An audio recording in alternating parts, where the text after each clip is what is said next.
No, Sesame Street.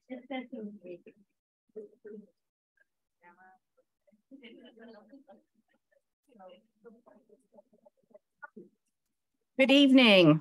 It is 6 o'clock on October 16th, and I call this regularly scheduled Dunwoody City Council meeting to order. Unless there's an objection, seeing none, the meeting is called to order. Councilman Lambert, can you lead us in the invocation and the pledge, please?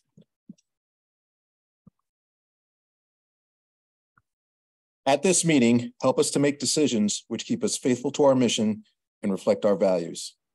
Give us strength to hold to our purpose, wisdom to guide us, and a keen perception to lead us. And above all, keep us charitable as we deliberate. Please join me in the pledge. I pledge allegiance to the flag of the United States of America and to the republic for which it stands, one nation, under God, indivisible, with liberty and justice for all. Council, if I may have a moment of privilege, please. Just over a week ago, Hamas terrorists attacked Israel, killing, raping, maiming, and kidnapping seniors, women, men, children, and babies. As a Jewish American, this has been an extremely difficult week. I speak for my community when I share how grateful we are for those who have spoken up and supported Israel and reached out to your Jewish friends to check on them. We are keenly aware of how fortunate we are to live in the United States, which embraces religious freedom and fights against anti-Semitism. I was particularly moved to attend the DeKalb County Commission meeting last week, where they issued a proclamation representing all of DeKalb, which included these words: DeKalb County joins its fellow Jewish residents, those around the world, and their loved ones in grieving and condemning the loss of life, destruction, and chaos at the hands of Hamas. And DeKalb County affirms the inalienable right of Israel to defend itself and its people. DeKalb County stands with Israel and hopes for a swift, peaceful regional solution to the hostilities. Dunwoody is home to many Jewish individuals and families and to several Jewish institutions. I want to recognize the Dunwoody Police Department for being incredibly communicative, responsive, and kind to those who have had security concerns and have heightened their presence around these places to ensure the safety of all who visit them. As we hope for eventual peace, we extend our deepest condolences for the lives lost. May their memory be a blessing. Please join me for a moment of silence.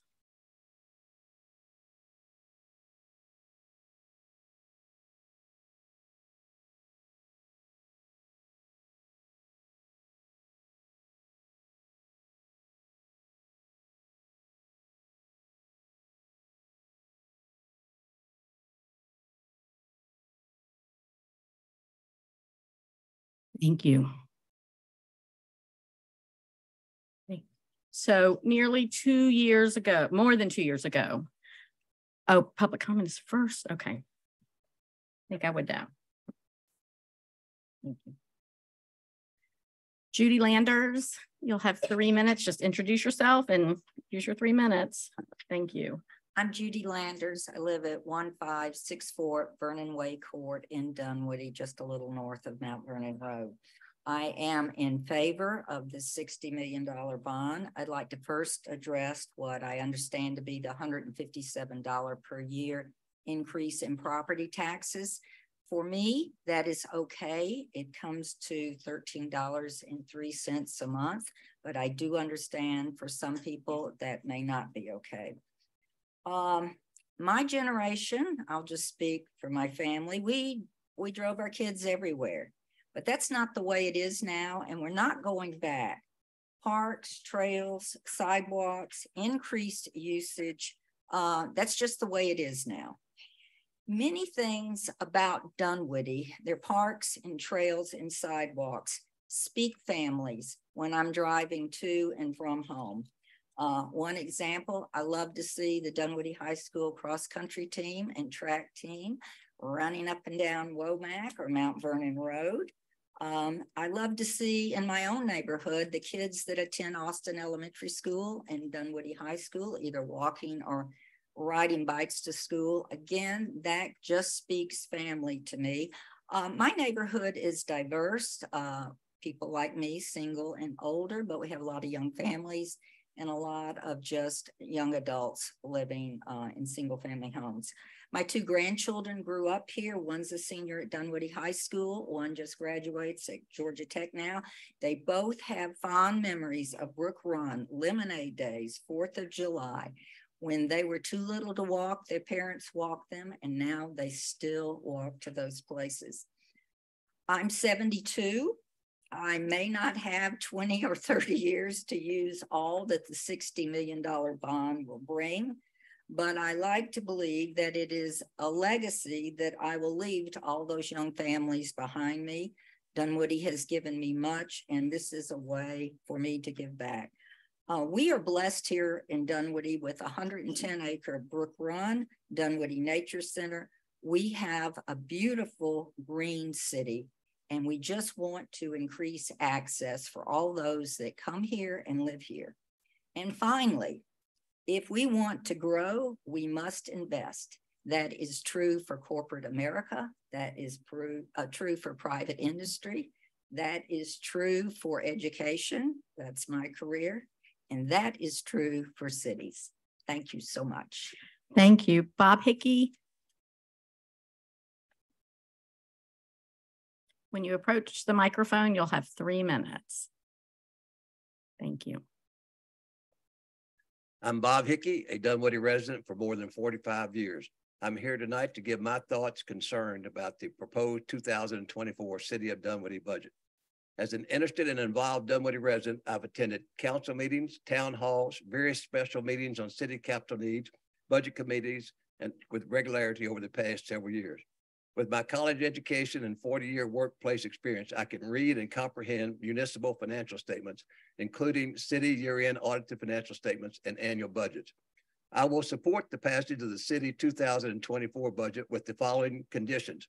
First, amendment is to pass an increase in resources for the police department by the $1.4 million requested by our police chief for both uniformed officers and civilian support staff. It's my understanding that this request was denied by the mayor and city manager in the budget review process. It's worthy to note that a citizen survey commissioned by the city this year showed a resounding 96% of our fellow citizens were satisfied with their overall quality of life, and citizens were abundantly clear that the crime and public safety were among their top concerns. The police chief needs his requested enhancement approved. My second condition to support the passage of the budget requires an amendment to increase compensation for the police department with a minimum of 1 pay increase in 2024. There were 2 pay increases in 2023. The 2024 should maintain that plus 1 more increase. Taxpayers were abundantly clear when surveyed that crime and public safety were among their top concerns. As such, we need to attract and maintain the best possible police force. My third qualifier to support the passage of the 2024 budget would be an amendment to increase the workforce of our police department by a minimum of 10 uniformed officers or 15% of our current authorized workforce. We need more boots on the ground. It's worthy mentioning that the Parks Department, with a proposed $1,037,000 increase, would receive almost as much increase as the police department did at $1,203,000. Which in your mind is more important, our safety or green space maintenance? The 2024 budget does not adequately explain how the city leaders will rectify the structural deficit, which is $3,036,000 in the 2024 budget, as compared to the guiding parameters of $2 million set out by the mayor and the city manager in their budget guidelines. As citizens, we need an answer to the structural deficit question before we vote on the $60 million bond referendum. Thank you for your time. I am Bob Hickey, a citizen concerned about the future of our city, and I submit my remarks to the clerk for publishing. Thank you. Michael Rock. Approach the microphone and you'll have 3 minutes. Make Dunwoody a better community. It's right there in the city's charter. It doesn't say keep the city as it is today, as some have espoused in the press. A better community is accomplished by, first, securing it. This is always in progress and evidenced by the 9 new police cruisers that were added to the fleet via $500,000 investment. Police will always be a priority, regardless of whether we have a parks bond or not. Providing citizens with a high quality of life, already purchased and named park spaces sit empty with 0 ROI. We need to fill these spaces out with playgrounds, picnic areas, shelters, and other items such as ADA compliant sensory parks. We cannot keep telling hundreds of families who have youth sports needs to drive to another city for that. Keep businesses investing in Dunwoody. Businesses pay for up to 70% of your taxes for now. If we don't invest in our city, why should they? A ton of office space is coming due for lease renewal, and those property owners have to justify rents. And if they don't, then they leave and that 70% goes down. And guess whose taxes go way up as city services go down if that happens? Sandy Springs, Johns Creek, Marietta, Gwinnett, Brookhaven have all passed bonds. At the macro level, the state of Georgia, Governor Kemp, who is a staunch fiscal conservative, just announced a $671 million bond for investment in capital projects like the ones we're proposing. Clearly, this is a trusted and often used mechanism for growth and investment. Voters elected Kemp with 53% of the vote and trust him with $671 million in bonds. Dunwoody government has an 86% approval rating. Clearly, we can trust them to continue to be good stewards of the city's investments. Governor Kemp gets it, neighboring cities get it, it's our turn. Property values, study after study show that these things increase property values. Example, 8 to 10% increase in property values for properties abutting or fronting a passive park in urban environments is reasonable. And the National Association of Realtors, Washington, D.C. walkability study found that houses averaged $82 more per square foot in walkable communities. American City and Council study, the Huckleberry Loop in Tucson, Arizona, for every $1 invested in that project, $9.41 of economic value was generated to the city. Redfin, homes within walking distance of schools, parks, and other urban amenities sell for an average of 23% or $77,000 more than comparable properties that are car dependent. We have economic stimulus sitting on the table waiting for us, $7 million in federal funding for the city once the bond is passed. $7 million. Are we going to say no to all of that money? Are we going to say no to that increased home property values? That sounds like a terrible financial decision. We are saying no to keeping Dunwoody as it is today. Thank you. Erica Harris, approach the microphone and you'll have 3 minutes.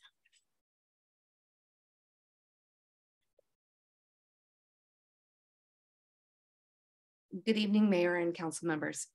I'd like to share 2 conversations I had with Dunwoody residents this weekend.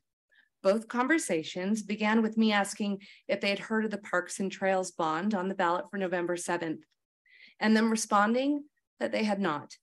The first person I spoke with was a father who had his 2 children with him at the park. I pulled up a map and showed him where the Parks and Trails on the bond were located. As we spoke, he shared what a life-changing event these projects would be for his family. For the last 2 years, they have not had a car. The family relies on feet, bikes, and public transportation to move around our city. This bond represents safe passage to and from school for his children, an easier pathway to work for him, and an increase in accessible recreational opportunities.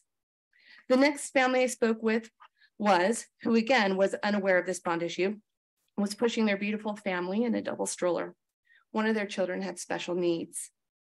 The emotion was palatable as I shared that Homecoming Park would be built out with a sensory ADA accessible playground. The mom told me how difficult it was to find parks that their child could engage with, and to have one here would be life-changing. We also touched on the improvements planned for the Village Crossroads. I learned that their special stroller that they'll soon need for their child is quite large, and the wider sidewalks will allow their family to together safely traverse to and from the village without having to load up into a car. Like a lot of other families do. That's what they'd like to do.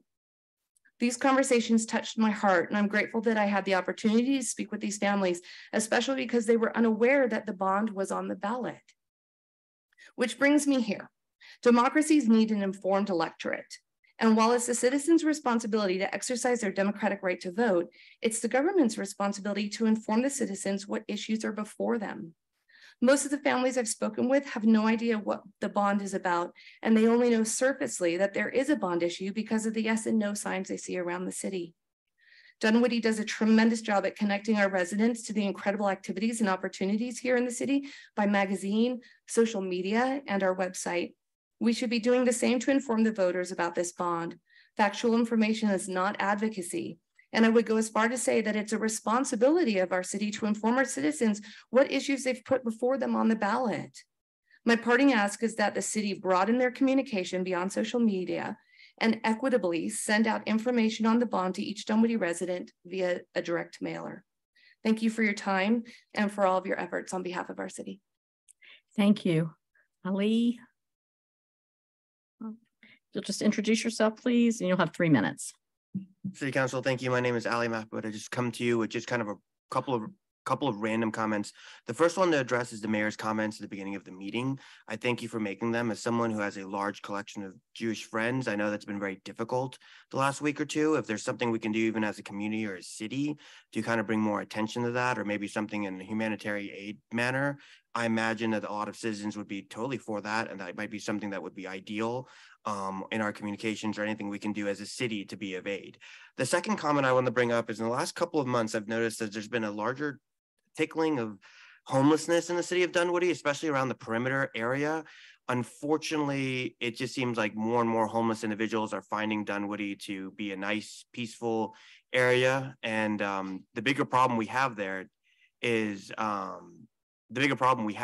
it seems that these are not Dunwoody residents. These are people coming from the city of Atlanta, maybe East Point, maybe other areas, and they're starting to find their way to the city of Dunwoody. And this is going to inevitably lead to a problem. I prefer us get ahead of this problem, especially with High Street coming on. I think we're going to have, again, more and more influx of homelessness or people coming from other parts of areas of Atlanta to rather try to stay here, do something that they're not supposed to do.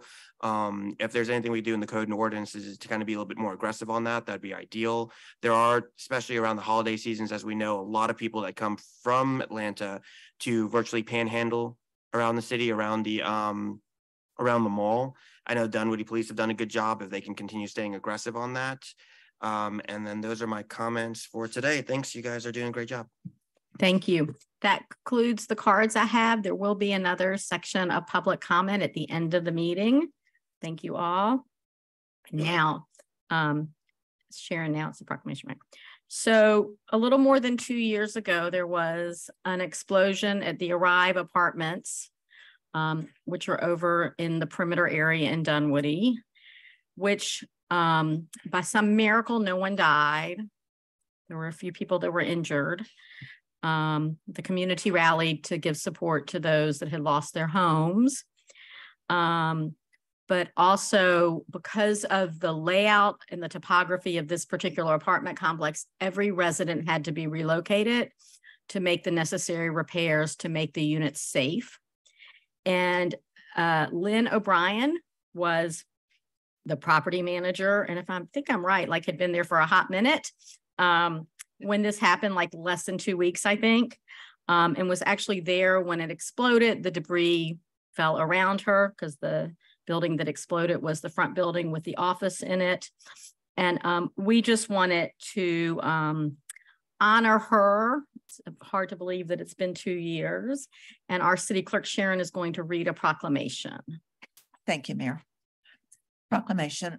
Whereas Mrs. Lynn O'Brien has been in the multifamily housing industry for 12 years, and whereas Mrs. Lynn O'Brien has worked for the Trinity Property Consultants for 6 years, and whereas Mrs. Lynn O'Brien has managed the Heights at Dunwoody apartment complex for 2 years, and whereas Mrs. Lynn O'Brien led her staff and community through the unexpected trauma of a natural gas explosion that occurred in September 2021, and whereas Ms. Lynn O'Brien helped find alternate housing for displaced families as a result of said natural gas explosion, and whereas Mrs. Lynn O'Brien facilitated the safe and orderly move out of close to 370 families, and whereas Mrs. Lynn O'Brien worked with municipal and utility stakeholders to ensure a safe and responsible reopening of the complex, And whereas under her leadership, the Arrive Perimeter Apartment Complex was redeveloped and rebranded Heights at Dunwoody and has welcomed back more than 338 families that currently call the community home.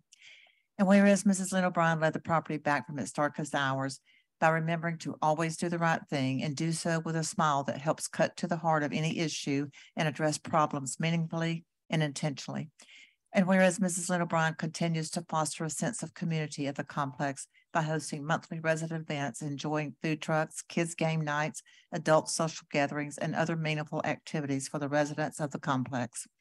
Now, therefore, I, Lynn Deutsch, Mayor of Dunwoody, do hereby proclaim Monday, October 16, 2023 as Lynn O'Brien Day in honor of her service to DeKalb County and the Dunwoody community as an outstanding leader. All right.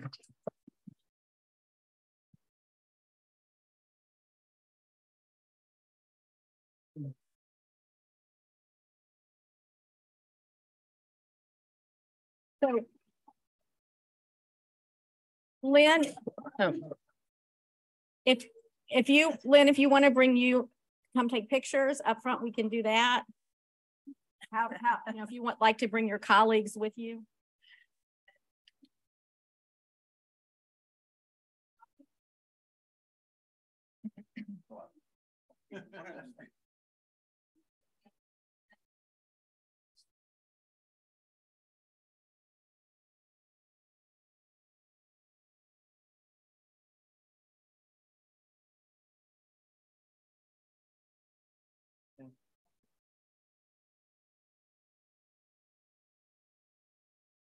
You're so cute.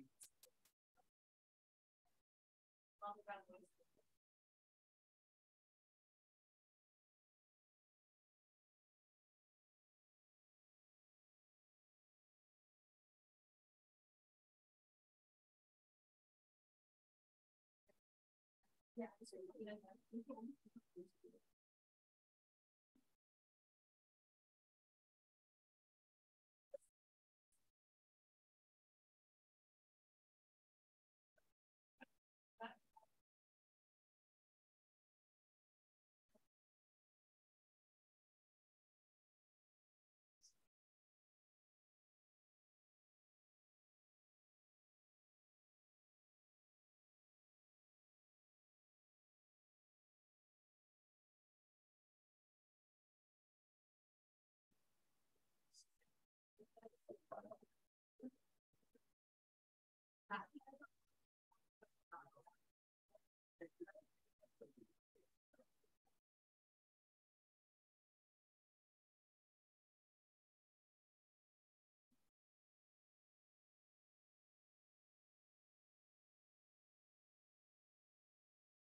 As Lynn leaves, I think it's worth noting that when this explosion happened, we were already in a pretty significant housing shortage / crisis. And she worked diligently for several months to get people into safe housing. So, and these were Dunwoody residents, so we appreciate it. Thank you.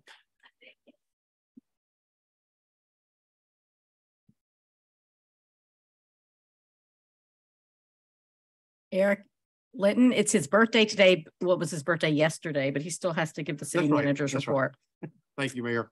I'm gonna start with the Parks Department on some upcoming events. We have October 26th, the Trunk or Treat, also November 11th, Veterans Day ceremony, and then our December 1st Holiday Lights opening night.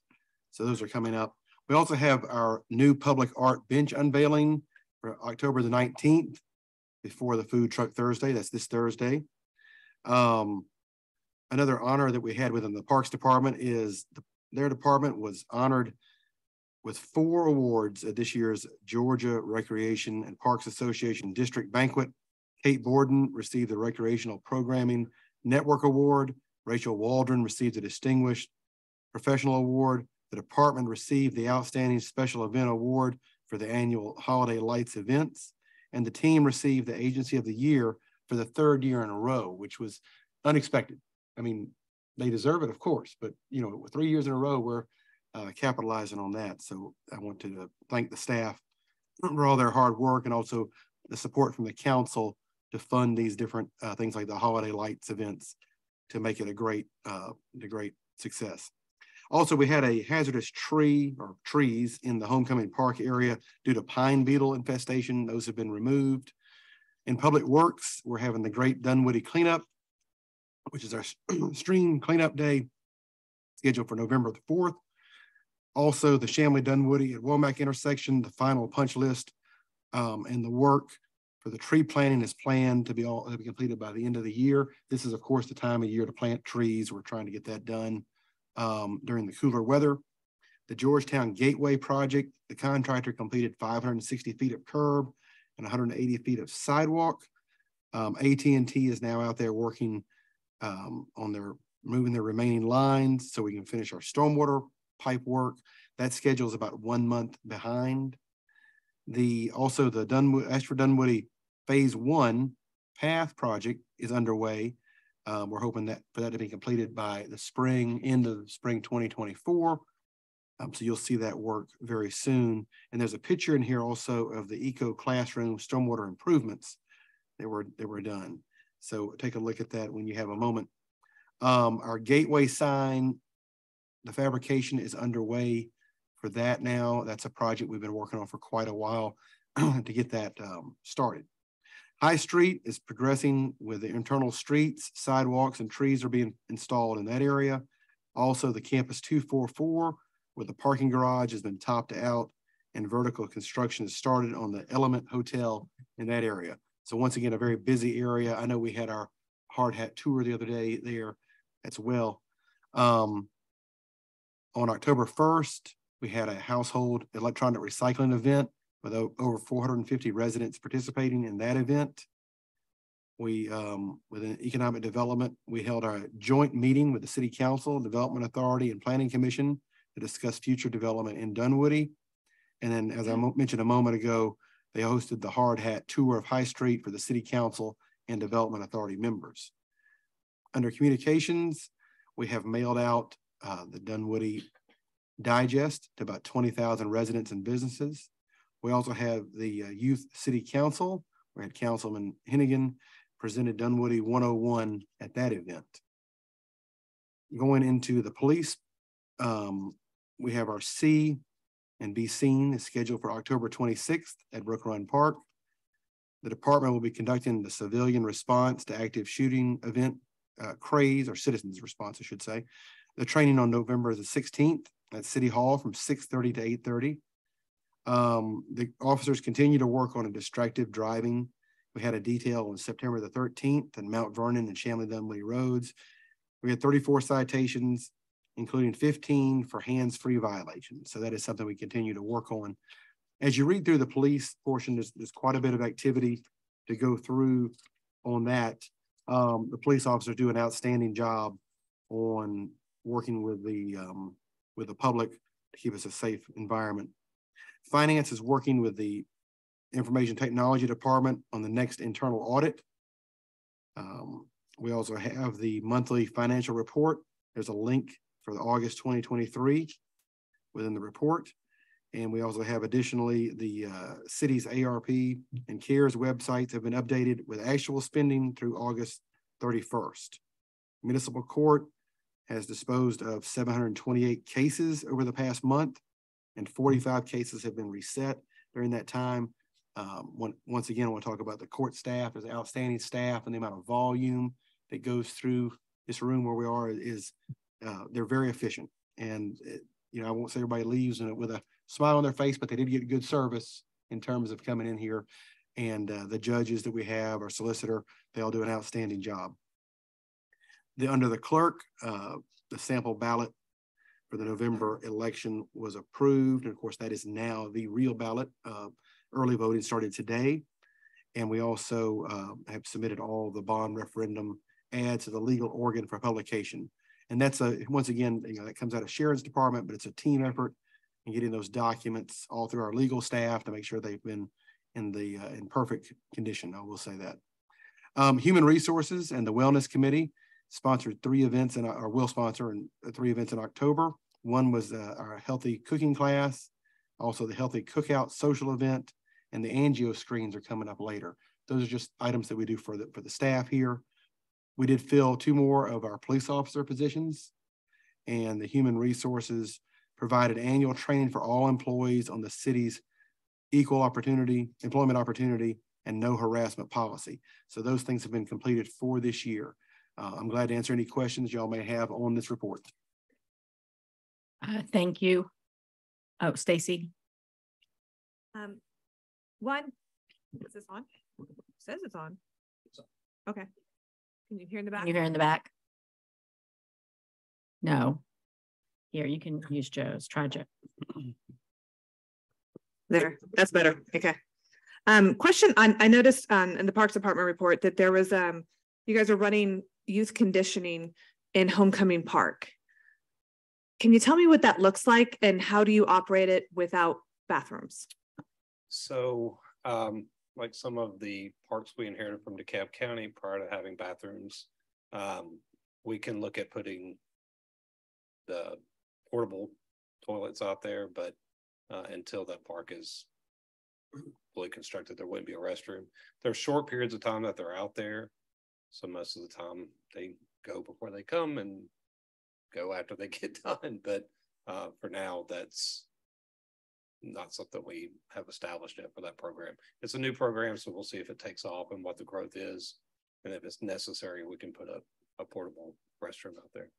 And I guess my point there is really for the public. The number one asset that is needed in a park is a restroom. So just want to say that. And this is for the police. For the public, my full-time job is I work at the Marcus Jewish Community Center. And as Lynn said, this has been a hard week. So I just want to say thank you. Thank you. 90% of the people in my building are children. I probably do the active shooter drill once a year with my staff. And just this week has been hard. So thank you. Yes, ma'am. Okay, wait, come back, Deputy Chief, please. Catherine, go ahead. Thank you, Deputy Chief. I was reading about the car that hit the cyclist on Mount Vernon Way. The car was turning right into the driveway. And as we have more cyclists on the road, I think it would behoove us all to hear what the car's responsibility is. The car was cited for turning into the driveway. How much room does that car need to leave for the cyclist? Does the turn signal matter? Can you outline the scenarios for us for safety? Sure. It's, they basically have the same laws that we do driving the motoring public. Vehicles, we're supposed to leave a minimum of 3 feet when we pass them. They do have the right of way. So if you pass that cyclist and they're coming up, you need to stop and wait for that cyclist to go by and then pull in behind that cyclist. We have been, I don't want to say seen an increase, but we're seeing it more frequent now, especially, of course, when the weather is nicer. We ask that the cyclists and the drivers be vigilant for each other, just be as defensive as they can, when we're passing them or, when they're operating their bicycles in the lane. And of course, traffic here, is busy as always. So I think that's why we're seeing just a little bit of an uptick of these incidents with the bicyclists. Yeah, I think cars have to be particularly careful because they will have passed the cyclist, but then they slow down tremendously while the cyclist does not to make the turn. So they feel, and maybe they feel they have clearance. Yeah. We just got to be watching. Absolutely. Thank you. Yes, ma'am. John. Yeah, thank you, Deputy Chief. Somewhere in the report, there's a discussion regarding Springfield Drive, a mental health crisis that happened where there was an hour-long wait. And I'm not sure if that was a wait of our EMS system, of our emergency healthcare professional. Is there any more information we have on that? So I'm just looking, it mentioned it. No, that was EMS delayed. Now we do have the co-responder program. So our clinician was able to respond and go to the scene, but we ended up transporting that individual to the hospital. But we have seen that. We've also been requesting, I'm seeing it more and more on the dailies that we are requesting Sandy Springs as a backup as well. But yeah, there was 2 incidents last week. Well, the one that was mentioned here, the parent, I guess it was a younger individual, the parent actually drove the person having the crisis to the hospital after an hour-long wait. Thinking of another incident. I do remember that one. Yes, sir. So it just sounds like EMS is a continuing issue. There was another issue that was identified. Tell me about swatting. There's something that happened on PIB and there's fake calls being made at the mall, emergency situations being falsified and brought to police attention. Can you explain that to us, or how do we stop that? Sure. There's really no way to stop that. This individual that did for those that do not know, swatting is basically an individual calling in a critical incident to get a mass response from law enforcement. We had an individual, he was actually a repeat offender in our neighboring jurisdictions. We were able to identify him and charge him accordingly. But we are seeing an increase in that. And, our supervisors on the road, we still take the same precautions, obviously. I guess you're able to catch somebody based on a cell phone, they're swatting with caller ID active. So correct. Tells you that's. And they're able to do pings on the phones to get a general location. And the individual that did our swatting last week, we've located him in Sandy Springs. All right. Thank you. I have a question for Parks, if I could. Thank you, Deputy Chief.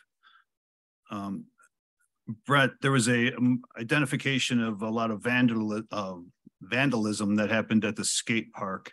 I also know that there's a new vendor. We have a RFP out on the street for a new vendor of the skate park. What's the status of that vendor, or are we advertising that? What's our hopes and dreams? To me, it doesn't have to be that's a beautiful building that we have a big investment in that we have obtained. And I'm not sure it has to all be a skate park vendor. Tell me what your thoughts are.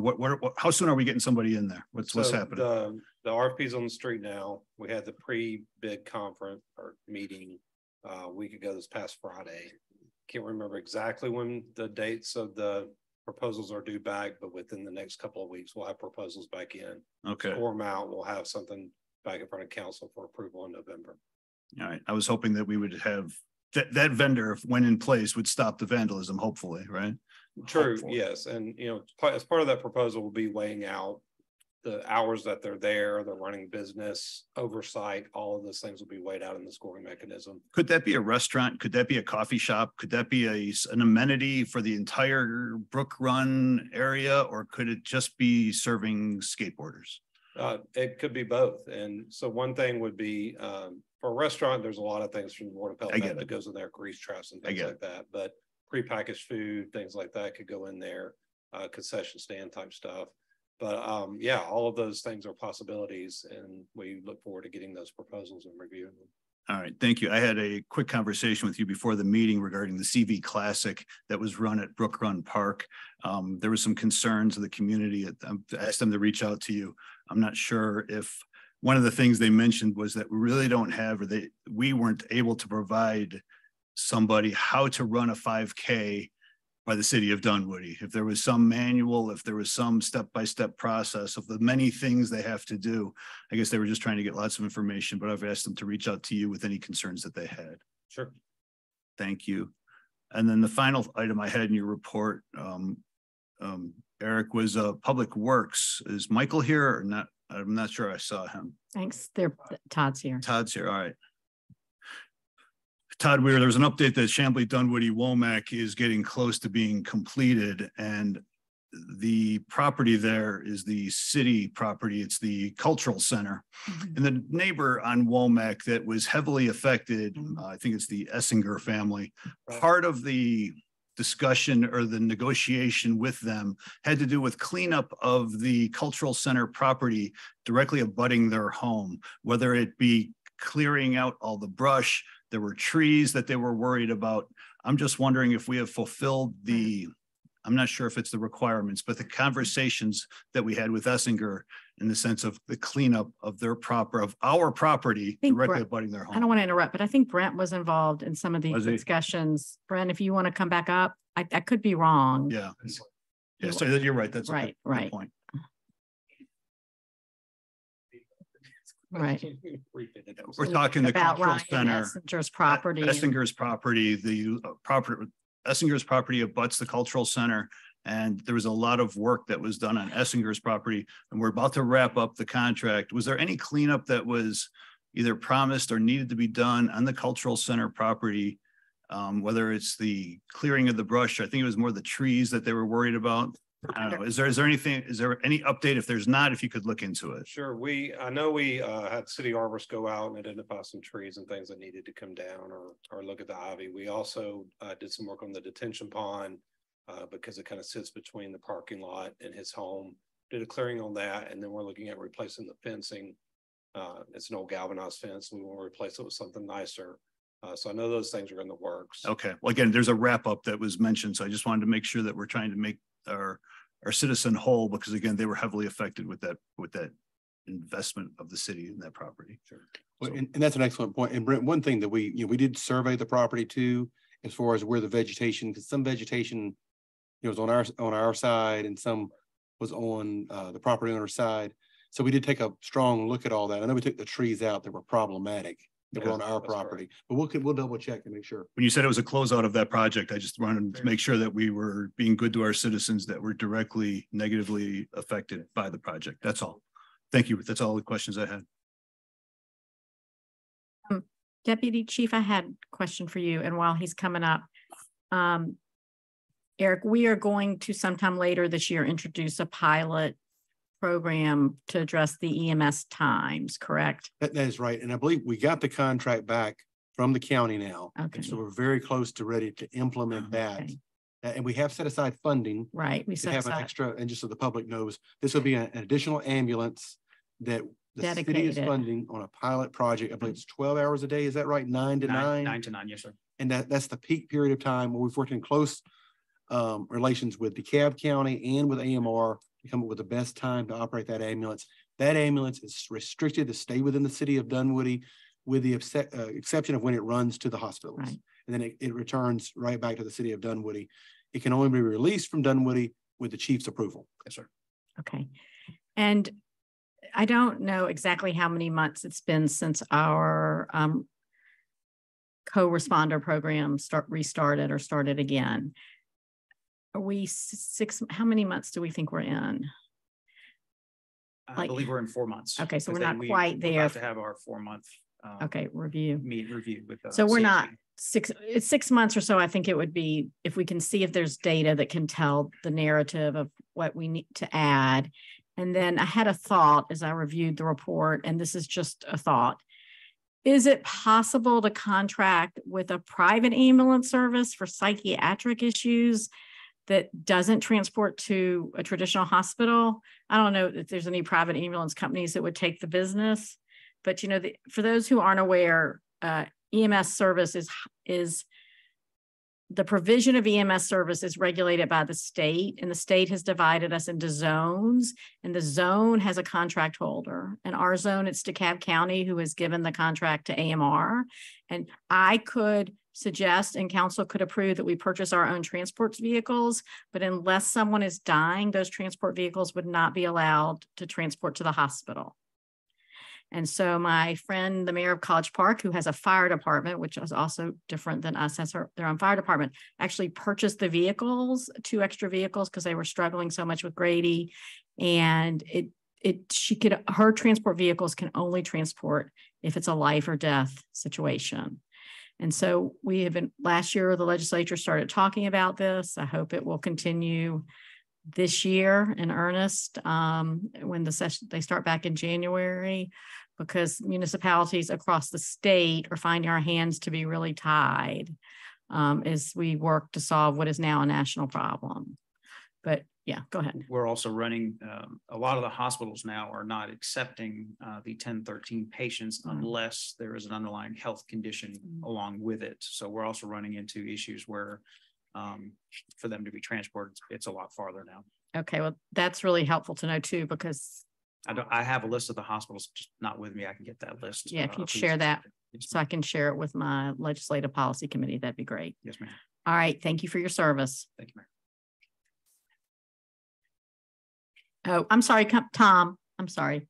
No, it's I just wanted to take this moment to congratulate Brent you and your parks team for the recognition, the well-deserved recognition you got this year. And not only this year, I think the Agency of the Year is the third consecutive year that you've won that, which I think is pretty much unprecedented. So congratulations to your team. Thank you for all that you do for the city. And to continue the thanks, the final Groovin' on the Green Saturday night, what an amazing community event.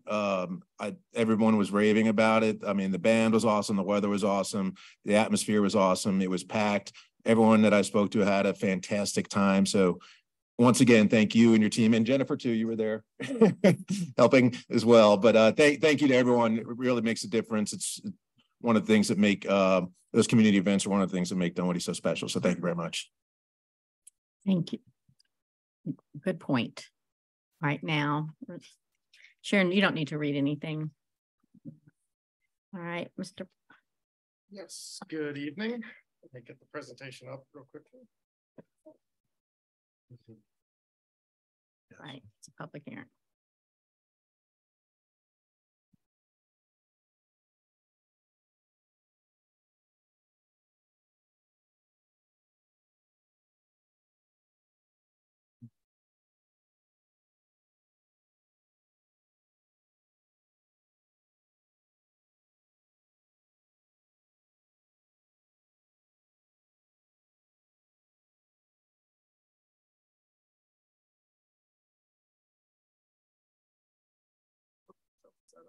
That's it. Okay, all right, good.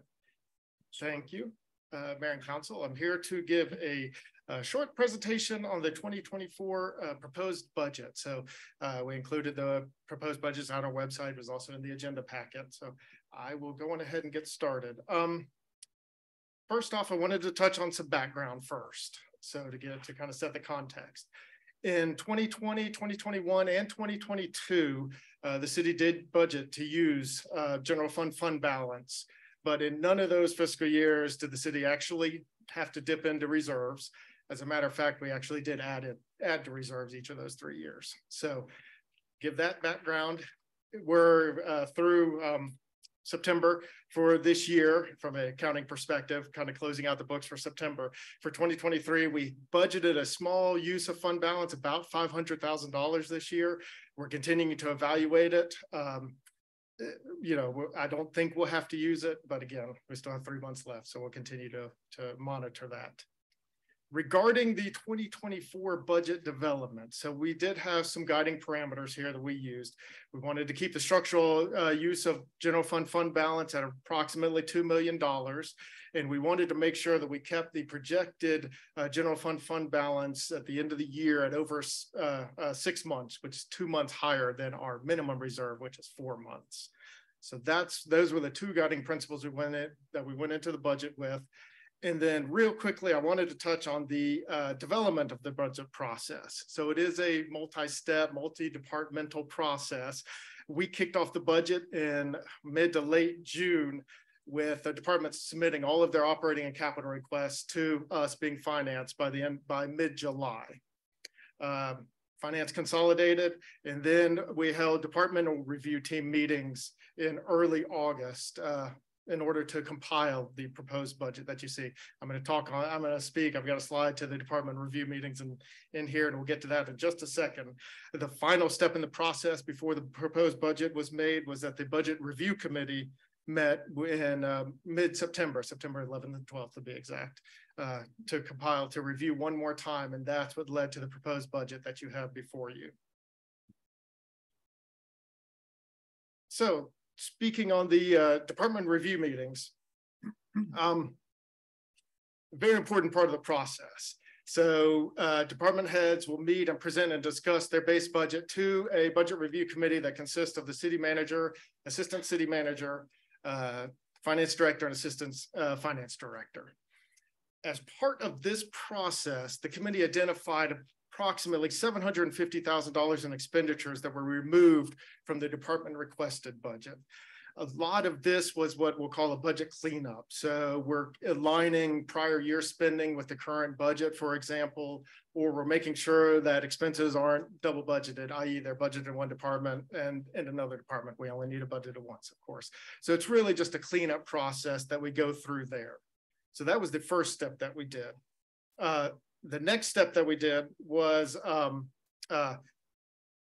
review the enhancement requests. So departments will submit their base budget to us, and then in a separate package, they'll submit enhancement requests, which is above and beyond, requests above and beyond their base budget. This year, we got almost $2.6 million in enhancement requests. I will say that about approximately $1.1 million of those budget enhancement requests are included in the 2024 proposed budget that you have before you. The majority of these were associated with Parks and Rec, full-time recreation leader, full-time operations associate. Some of the funding, but the majority of the funding went to the grounds maintenance contract. So we did see an increase in that. That was approved last council meeting, as a matter of fact. And so the majority of that is related to, the majority of the enhancement requests that were approved and included in the budget were related to that. 1.4, almost 1.5 million of enhancement requests are not included in the 2024 proposed budget. The majority of those were police department related. And on there, you can see it's 4 community service officers, 1 fleet manager, and then 1 sergeant and 3 vice officers. One of the action items out of the Budget Review Committee meeting was an evaluation of the total Barry Dunn study. So Barry Dunn will be coming to present at the next meeting, October 30th. So that's one item. So once we get to see the total picture of the Barry Dunn, we can evaluate all the options. Another action item that the Budget Review Committee had related to this was to identify funding sources for this in particular, for these positions, and make sure that we can fund them, and then do something at mid-year next year to phase them in, we'll say, so that way we can start addressing these positions and any other needs that the Barry's Dunn study identifies.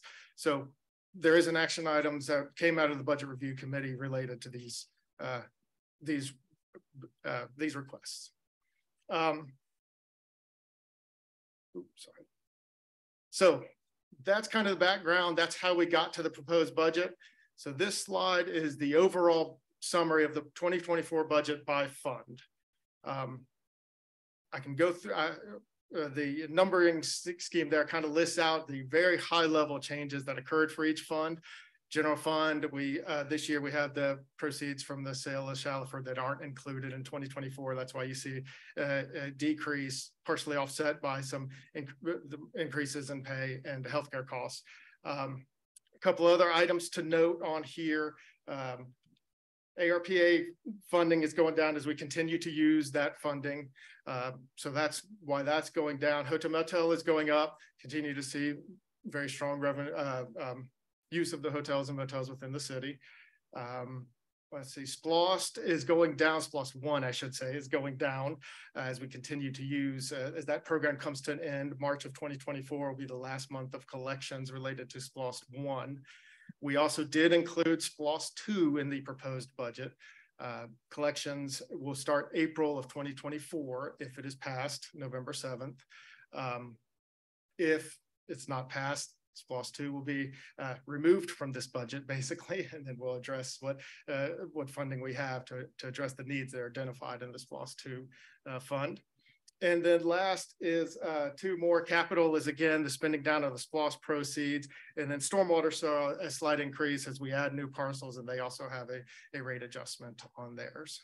So on a very high level, that's the fund summary of each fund within the 2024 budget. We're going to focus the rest of the time mainly on the general fund. We'll get at the end, we'll also have something just related a little bit to capital, but the majority of the rest of the presentations on the general fund. So for the general fund, what this slide does is it gives us our starting unassigned fund balance. So we started 2023 at $23.9 million. We split out revenues for both 2023 and 2024 as recurring revenues and then one-time revenues to really show what that recurring revenue line item, what recurring revenues we see on an annual basis, basically. Recurring revenues in comparing 2023 budget to 2024 budget is 29.6 and goes to $30.3 million. So the change is a $725,000 increase, 2.45%. Looking at the expenditure side, and we do have a slide on revenues that I'll get into in just a second as well. And similar to expenditures, we do have slides in the presentation to address these, but on a very high level, recurring expenditures. So these are your day-to-day operating expenditures, for lack of a better word. They go from 30.2 in the 2023 budget to 32, almost $0.7 million in the 2024 budget. So that's a $2.4 million increase, a little bit more than 8%.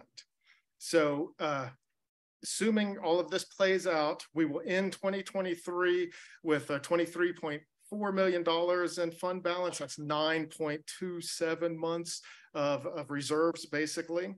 And then translate that into 2024, we'll have a actual use or a fund balance of $3 million with a structural use of fund balance, i.e. That's less the one-time expenditures, basically, of $2.3 million is the structural use of fund balance. That would leave us at the end of 2024 with 7.4, almost 7.5 months in reserves. Let's see, the one thing I did want to mention, actually, we'll get into it on the next slide, I think. Yes, so revenue, and this is by category, so on a really high level for the general fund. Taxes is going up about $767,000 year over year. We've put in a 4% increase. We've budgeted a 4% increase in the tax digest year over year. That's the majority of that change. And then really everything else, there's nothing too significant for the ins and outs. We will say that most of the city's revenue sources, hard to adjust, hard to predict, and then really this high inflationary environment that we're in right now. So it does require monitoring that we do. I will also say that, and on the next slide, I know everybody's seen this, we do continue to have the lowest aggregate tax rate within the county. So Brookhaven we are 0.190 mils, I believe, below Brookhaven, just to give you that. Annex B, let's see, I have that.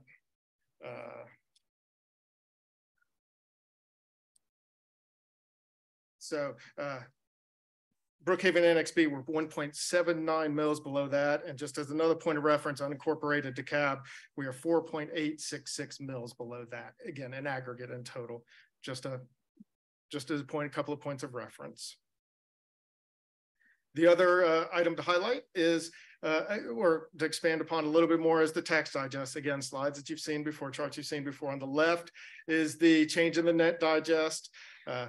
3 years down. We've had 3 really good years in a row here of the digest growth, 7.1%, 7.7%, and this past year, or I should say this year for 2023 is 5.4%. So again, we included a 4% increase in the 2024 budget. However, one of the things that we do continue to have to monitor is the amount of the freeze, basically, for the homes. 56% of the value of homes right now is frozen or exempted from taxation.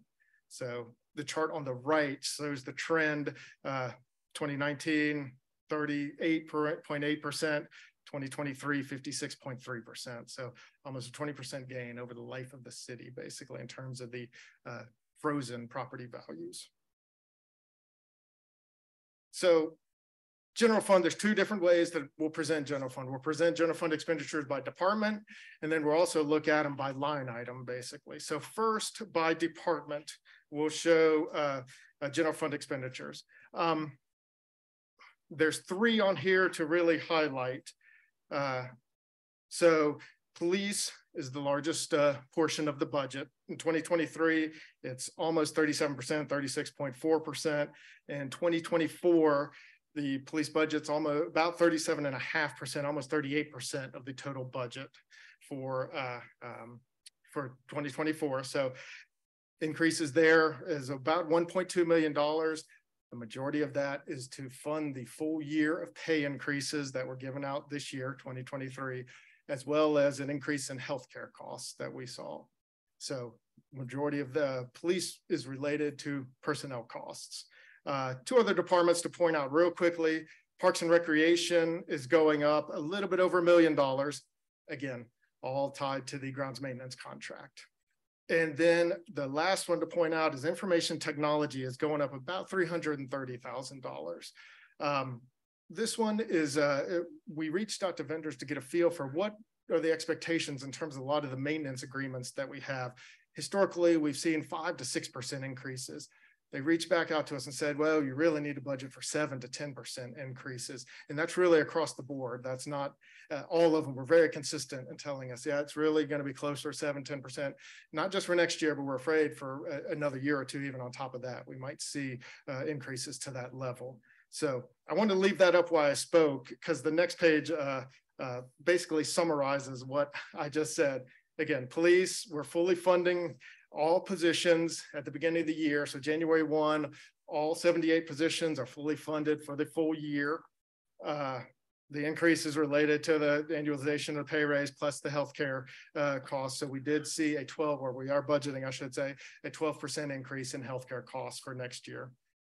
For right-of-way maintenance for parks and public works, that's again, the majority of the fund increase is related to the grounds maintenance contract. And then information technology, as I discussed, we factored in a 7 to 10% increase in costs. And that really is just to maintain our current level. There isn't any expanded services or anything like that within that 7 to 10% increase. So the other way to look at it is by category. And so this really, there's a couple items that I wanted to show on here as well. So personnel costs is the very top line. So that's all personnel costs, salaries, wages, benefits, retirement, everything. Of the 2023 budget, it's 46.7% of the budget. For 2024, it's 48.5%. And really, if you take in the next line, so that official admin services, that is the, for lack of a better word, the contract labor that we have with our municipal vendors. So if you add those two together, the people cost for the city is roughly or approximately 60%. So that's a significant portion of our budget when you look at it by category. The other two to point out real quickly, professional services, the increase there of $300,000 is related to community development. There's a code rewrite and that is budgeted next year, as well as a comprehensive plan update. And then the last, and mentioned it multiple times, repairs and maintenance going up $800,000 related to the grounds maintenance contract.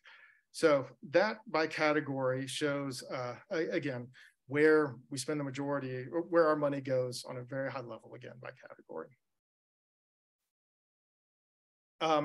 So again, I left that up and spoke to it. The one thing I did want to point out in this, the city spends on average about $25,000 annually per participant on healthcare, along with an additional 22.65% on retirement benefits. So something that isn't fully funded, fully included in the budget, all of that.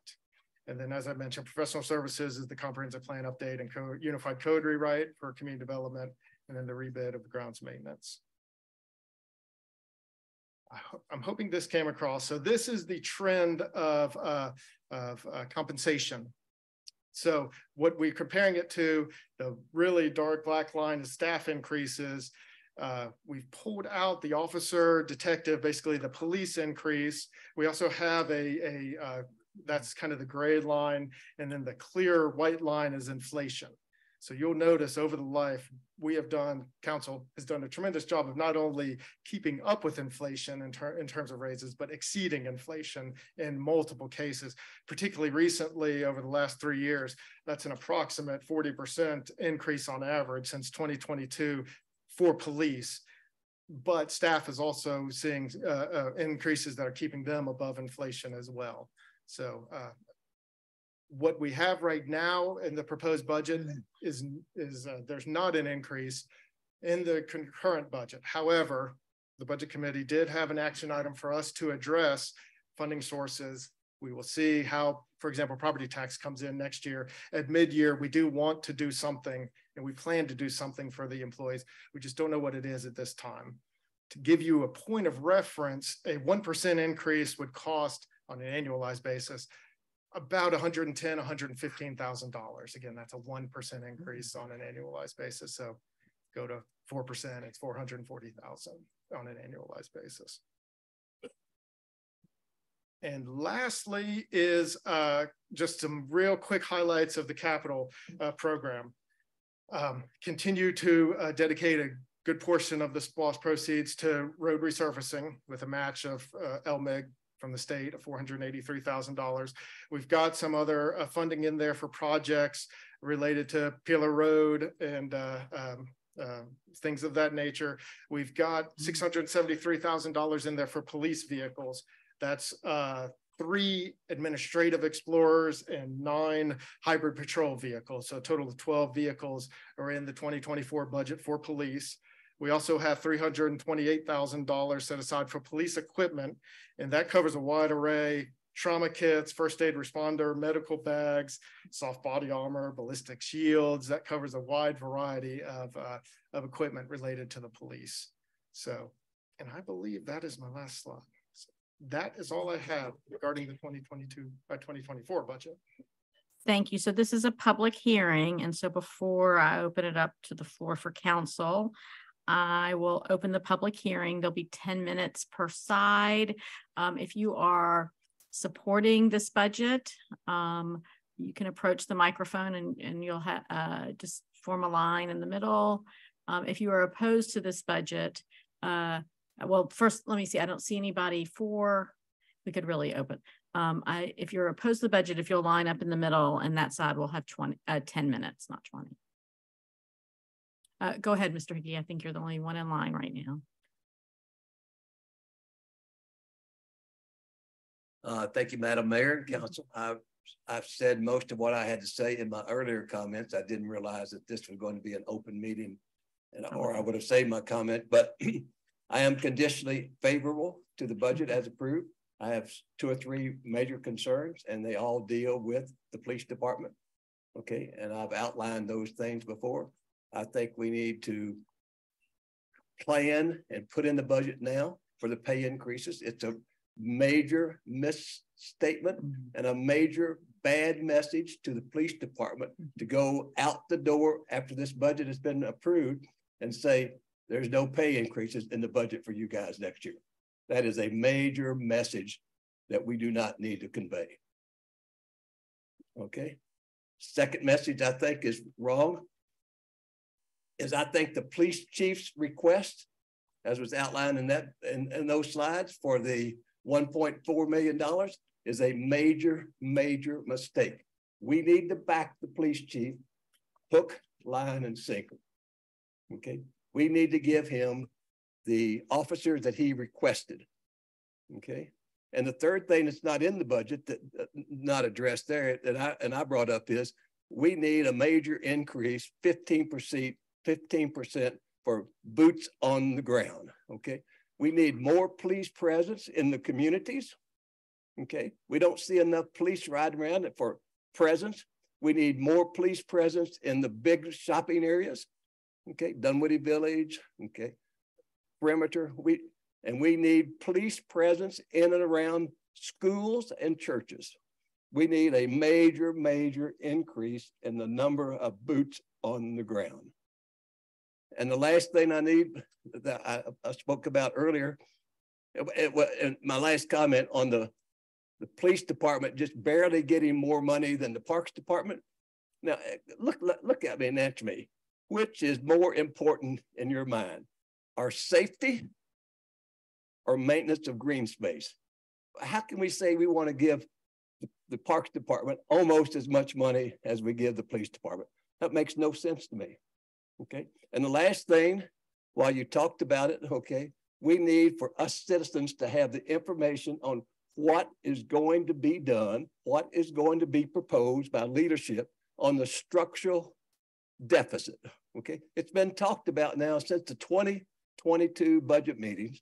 Okay. And the 2022 millage rate hearings, when you increase the millage rate because one of the city staff blew the whistle, blue wolf, okay, and said, we have to raise the millage rate. We have a structural deficit, okay? And what's being done? We need that answer before all of us, the rest of them. I voted today. I was uno one in the line today, okay? But everybody else needs the information on what's going to be done with the structural deficit before they decide what to do. So I'm a conditional yes on the budget if we address the police department. Thank you. Thank you. Councilwoman Harris. Oh, wait, nope, have to close the public hearing, sorry. Are there any more public comments? Seeing none, I close the public hearing unless there's an objection. The public hearing is closed. Now it's time for questions comments from council. Councilwoman Harris. Good evening. I had the privilege of being the chair of the budget committee this year and on the committee was Councilman Seconder and Councilman Hennigan. And first and foremost, I want to say thank you to the staff. It was, 7 hours in a room with each other, but you guys were so well prepared and we would be looking at each other, having a discussion, and then we'd look to the left to the screen where the computer was. And inevitably, Richard had brought up the point that we were talking about with all the backup information that we needed. And we're like, oh, I guess we should have just looked at the computer first. So thank you to the staff for making the budget process really easy for us. First, I'm going to address where we ended up with the police. We had a preliminary copy of the Barry Dunn study. We know kind of what it says, but we felt it was not appropriate for us to include in the budget because we, as a full council, have not received it. We have not heard the report. We have not heard all the background information in it. So we know it is out there. We know that. We also know that we are still 1 to 2 positions open currently, 3. We have 3 open positions. So those are already budgeted. They're already budgeted for next year, but they're open. So we felt like that was giving us a little bit of leeway. We also know that the property tax budget comes in May. And so we want to take all the information that we have and as a council be able to figure out what we're going to do with the police. We are not saying no. We are saying we need to figure it out as a council after we hear the full report of the Barry Dunn study. Speaking to the parks operation budget, I think it's important to realize, the increase, and it's not just mowing the grass in parks, it's the right of way. And so imagine after a horrendous thunderstorm that we had this past August, when I was driving to work, I saw Triscapes, our contractor, out there cleaning out the gutter so the street would stop flooding. So it's not just mowing parks, it's also maintaining our right of way, which is also important for public safety. So let's just remember what all is included in that contract. I think everybody needs to look at the SPLOST 2 budget, $6.7 million. And remember that number when you go vote, because that will go away if SPLOST doesn't pass. So if SPLOST 2 does not pass, we can take this budget and kind of shred it because we're going to have to almost start from ground zero. We had $500,000 for the comprehensive plan update. Understand, I guess it's really for the public. We have to do that. That is a by law. Every 5-10 years, we have to update it. So that's why it's in there. One other thing that I want to point out that is in there to help our police officers do better jobs is it's in the IT budget, and that is to continually replace the computers in the police cars. And that is in the budget to make sure that they have all the tools that they need to do their job. That being said, I'm happy to answer from you guys any questions, did you guys think of this, and any questions you have about our process that we went through it. Right down here, questions, comments, Rob. Maybe if you could just go into more detail about what you imagine the process might be for how we look at police needs and develop the budget and the funding for that, just rough ideas of timelines and how that might work, just because that seemed to be kind of the big issue, at least that I was hearing tonight. Eric, you want to take that one, or Jay, or Richard? Okay, Richard, right. So as Councilmember Harris mentioned, we'll get the property tax digest. That's really the first sign of kind of expectations in terms of revenue for next year. We will get that in May. So that to me is the starting point for identifying where funding could possibly come from. We do have other sources that could potentially be used. ARPA 2, for example, we do have a contingency in there that could be utilized for this as well. So we do have, we can identify, I should say, funding sources that can address the police needs. It might not be until May, and that's why we were kind of first and foremost, let's see the full Barry Dunn presentation in total. And then we'll kind of, and I use the word phase in, we'll do budget amendment, maybe mid-year. We can certainly do it before if we need to amend the budget based on property tax digest, for example, that we get back to address any needs.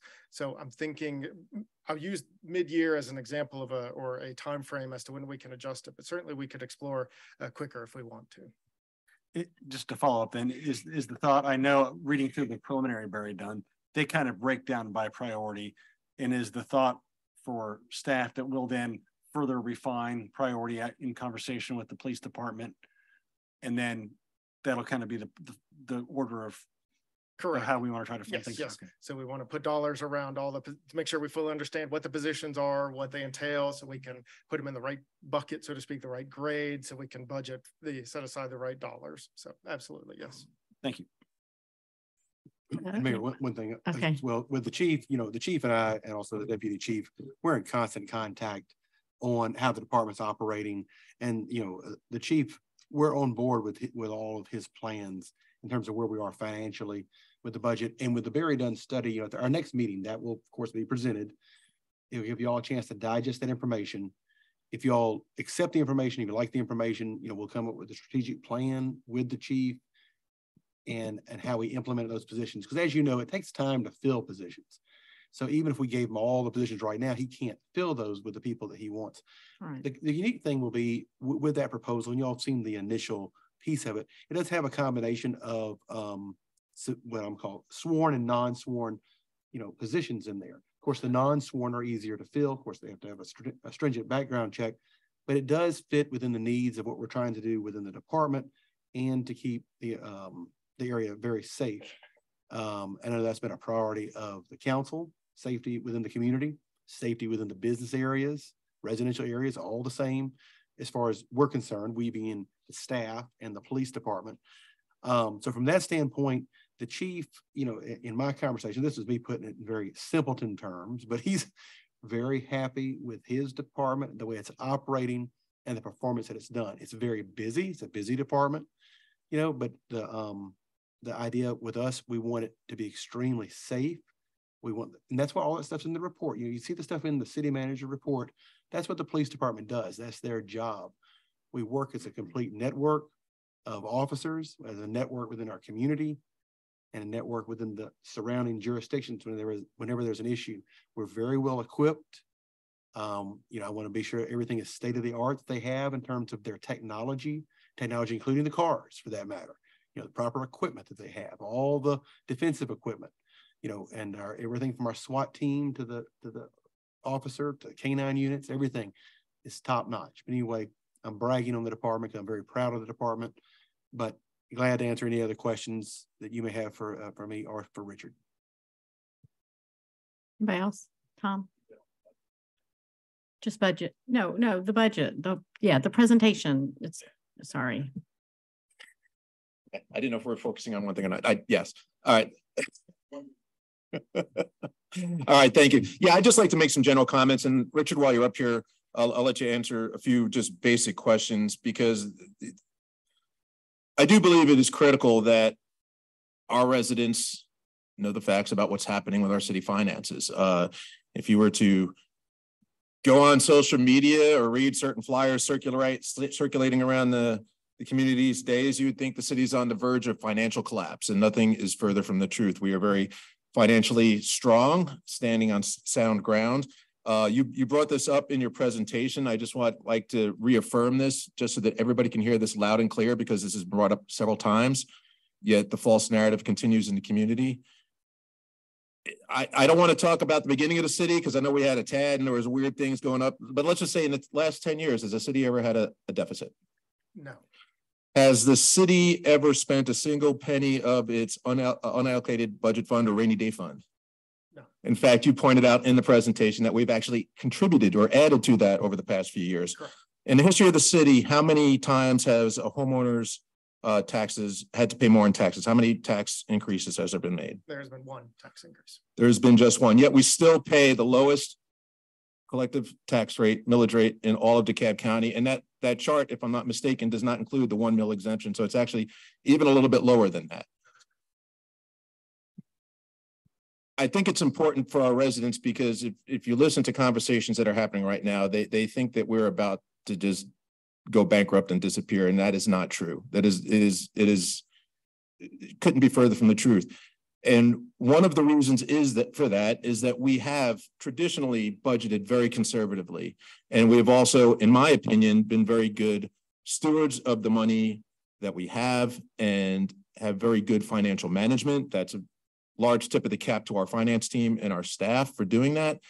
But we have not ignored that. Now, that doesn't mean there haven't been challenges, but those challenges have been overcome. It doesn't mean there aren't challenges lying ahead, but I have full confidence in our staff and my fellow elected officials up here on the dais with me to handle those obstacles, because we have a track record of doing that. I think it's important for the residents to know that. It's kind of, now there are some challenges that lie ahead, and you pointed out to that, and we've seen kind of where there's some converging lines and on a graph as far as we've got some time, but not forever, and we need a plan to address that. Because I think if I'll use an analogy here, it's kind of like if you're standing on train tracks and a train's barreling down the tracks at you. Well, you've kind of pointed to us and said, "Hey guys, there's a train coming," but it's not your job to figure out how to avoid that. Would probably be a very unpleasant experience for us standing on the tracks. It's our job to come up with that solution. Okay. And we have. I agree with Mr. Hickey's comments during the public hearing. The public deserves to know what we're doing about the structural deficit. Well, for the past couple of years, the city has been developing a plan for that. And it involves an investment in our community. Sometimes it is necessary to invest in your community, invest in your infrastructure to stabilize and even grow your tax digest. It's done all over the place, all around us. When we talk about our tax digest, there's two sides to that. There's the homeowner side. We're at our cap. We're kind of handcuffed a little bit there. There's not much we can do without some very unpleasant conversations that nobody wants to have moving forward. Okay. So what else do we have? Well, we have our commercial tax digest, which is about 2/3 of our total tax digest. It's the biggest chunk. So it gives us the opportunity perhaps for the biggest growth. And there's been a lot of discussion about vacancy rates in the perimeter area and concern, and there's been a lot of finger pointing, but no one's really said what the solution is, but we have a solution. We have a solution. I read the Atlanta Business Chronicle almost every day. I kind of geek out on it a little bit, quite honestly. But I think it's important in my role as a city council member to know what's happening in the local community, in the business community, in development, in real estate, because that has a dramatic impact on the decisions that we make here as an elected board. Okay. What I can tell you is that the business world, the commercial world, the corporate world has changed drastically over the last few years. COVID was a big accelerator for that, but these changes were coming anyway. Okay. And so what's the change? Well, the change, and it particularly applies to us here in Dunwoody and in the metro area, is employees are selling their knowledge. They're not selling their physical labor anymore. And because of that, employees can go wherever they want. They can choose to live in the communities that they want to live in. And they're choosing to live in the communities that have the amenities they want, which is very clearly parks, trails, entertainment, dining, quality of life amenities. That's where people are living. And the corporate world has taken notice. In fact, there was an article in the Atlanta Business Chronicle in May. I've got to throw my glasses here. I just want to get the quote right, that basically identified walkable communities and quality of life amenities such as parks, restaurants, and entertainment as indicators of where new construction or transaction activity will concentrate over the coming years. Okay, so very clearly the business community is telling us what they want if we want their investment dollars. I think it's naive for us to expect other outside forces to invest in our community if we're unwilling to invest in ourselves. Let me use one example because people say, well, yeah, that's great. You read a quote from an article. We don't have to look any further than our backyard for proof that this is what's happening in the marketplace. And I'm talking about the Atlanta Beltline. In its first 10 years, the Atlanta Beltline has attracted more than $8.2 billion in private and development. And yes, that was billion with a B, $8.2 billion. Office rents on the Beltline are 61% more than the rest of Metro Atlanta office properties. And it's important to know as it relates to the tax digest, office rent is a big determining factor in your assessed values, okay? This I thought was staggering, quite honestly.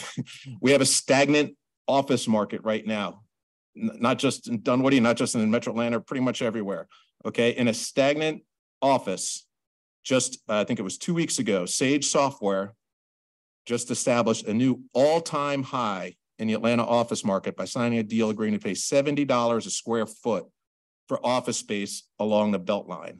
They didn't pay that money just to pay it. They paid it because they were looking to be somewhere very specific, somewhere specific that was providing the amenities that their employees want.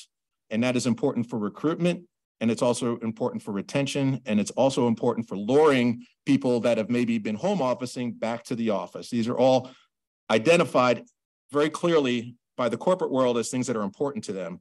And, I believe cities are living, breathing things, and they're dynamic. And like all living, breathing things, you're either growing and evolving, or you're static and going away, okay? And we cannot afford to get static. Let me read another quote here.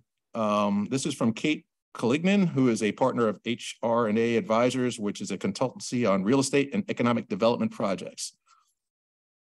Speed of action is critical here. The faster you can stem the decline in the commercial market, the less likely you end up entering a situation where you're looking at a generational change to bring it back. And I think that's important too. We don't have the luxury of time to sit back and figure out how we are going to lure people back to our office space, how we're going to grow the tax digest in our commercial base. It's all sitting right in front of us, plain and clear. It's to make the investment in our community and the types of amenities that are going to attract the businesses here. It's plain and simple. And over the past 2 years, the city council has put that plan together. And hopefully within a few weeks, we'll have the opportunity to hit the ground running with it and put it into effect, because that's really what's going to stabilize and grow our office market. And it's what's going to hopefully protect our tax digest and hopefully change the shape of those graphs, maybe change the direction those lines are going in, or at the very least push it further down the road. So again, I say all this, I think it is appropriate to bring it up in the budget hearing because we were specifically asked, what is your plan for addressing these structural deficits? We have a plan. It's right here. It's right in front of you. They'll be on the ballot if you're early voting. The decision is yours, but I think it's a very important decision for the financial future of the city. Thank you. Okay. Questions, comments? John, go ahead. Thank you, Richard. There's a line in your report. I want to know about the taxes, the tax revenue, 24 million for 24. As Tom said, he said 70% of it was commercial real estate. Is there any way in which you could either go backwards in time or go forwards in time for the future, try to break that out? I want to know going forward, is the commercial going up or down? I don't know that based on your report. I would love to know whether it's perimeter mall retail is doing great, but the office vacancy rate is making it go down to what level. I have no way of determining that based on your report. And I think we as a council would really want to know what we are making decisions on, whether it's the home taxes, the commercial, or the office. Is that possible? Is there any way to do that? So we've got the prior year digests, obviously. So yes, we can trend out now individual parcels. We can certainly take a look at that. That's a longer analysis and a more in-depth analysis and everything. But on a very high level, yes, we've got the historical tax digest that we can pull and show the trends in residential, commercial, and things of that nature. So I can put together something like that in revenue that's kind of correlated to each one. Yes, we can do something on a very high level. All right, I'm guessing, go ahead, Lynn. I'm sorry, I think Jay may have some of this data already done for the past. it's easy enough to do it on the commercial versus residential. Splitting it into office versus retail would be, that would be a very heavy lift. We can try to start it. We might have to do a proxy to get to it, but we can get to something. Okay, again, there are a bunch of caveats and a bunch of warnings. And if you read your budget memo and your budget, there's a whole bunch of concern in there about the ongoing lack of our revenues are locked. There's a possibility of office, nobody's going to the office, offices are vacant and REITs, they're coming up for renewal. So right now they're living on the fact that they're still paying that rent because it's not up for renewal. But when those come up for renewal, I have concerns over the occupancy rate and then therefore our tax digest. That's in your report. Is that not correct? That's a true statement. Okay. So, I mean, I have concerns, you have concerns. And I'm just not sure what to go forward on the general fund revenue, the operational revenue, and how to do that. Because again, as Tom and others have said, we are locked. Our home values are locked. We're getting a little bump for new houses and turnover and miscellaneous stuff. But for 80% of us that have a homestead, our home values are locked from the day that we put that homestead value in, going back to 2008, 2009. Our tax rate, we've had one tax increase. I agree. We've done a great job for that, but we also are at the maximum. Now, if we pretty much want to go and raise taxes, we have to look at options available in their charter, there's options. Most of them would require, or some of them would require going to our citizens to raise that tax rate. We have police raises that are not happening or not scheduled in 2024. The budget committee said, let's look at the revenue stream come May. Let's try to see what we can eke out. We also know that if we do not put additional police officers on the street, we risk businesses being negatively affected. If the reports are saying you need more police, I am not one to say we don't. So all that comes to say that we have concerns budget moving forward. On top of that, I also know that we have our operational contracts coming up every 5 years. When is that? Is that 26? Yes, it is, as a matter of fact. So again, we have that coming up and I'm guessing that those prices are going to go up. I think that's a fair guess. Yes. So again, so we have budget concerns. I wish that all of our budget we could use for anything we wanted. Unfortunately, we have two pots of money. Let's call them operational and capital. And for some reason, I can't use the capital funds to pay more, to hire more police or to do the things that I want to do. But those are pots of money for capital expenses only, whether it be for SPLOST or other things. I'm very happy to have them. I agree with everything Mr. Hickey said. Believe it or not, I agree with everything Tom said too, except for his definition of investment in the community. He and I disagree in the sense of he thinks that some people think that the investment of 12-foot sidewalks in front of single family homes is an investment in the community that's going to pay dividends, where in reality, in my mind, we're never going to have the belt line happening on North Peachtree Road. That's going to feed the investment into the community. Putting the same investment up and down Ashford Dunwoody Road, totally agree with. It's not in front of single family homes. I agree with the parks, funding the parks, but unfortunately we only have one question to a vote on, and it's an all or nothing question. I wish we didn't do that. Anyway, we are putting $3.3 million in this budget to fund and to bank and to save, to put in 12-foot sidewalks on Winners Chapel and Peeler. That's a bunch of money. We are banking that money, saving that for those projects. And that's on top of the bond referendum. So again, I wish that wasn't in there. I wish we were saving that for other things, but this decision, a budget is a plan. It's not we are not spending that money today. The citizens and this council or whoever, we may go out, we may plan, we may look at the designs, we may find ways to spend this money adequately in front of single family homes. I'm hoping that we do it fairly and equitably to treat all people in the path of those paths are treated fair and equitably.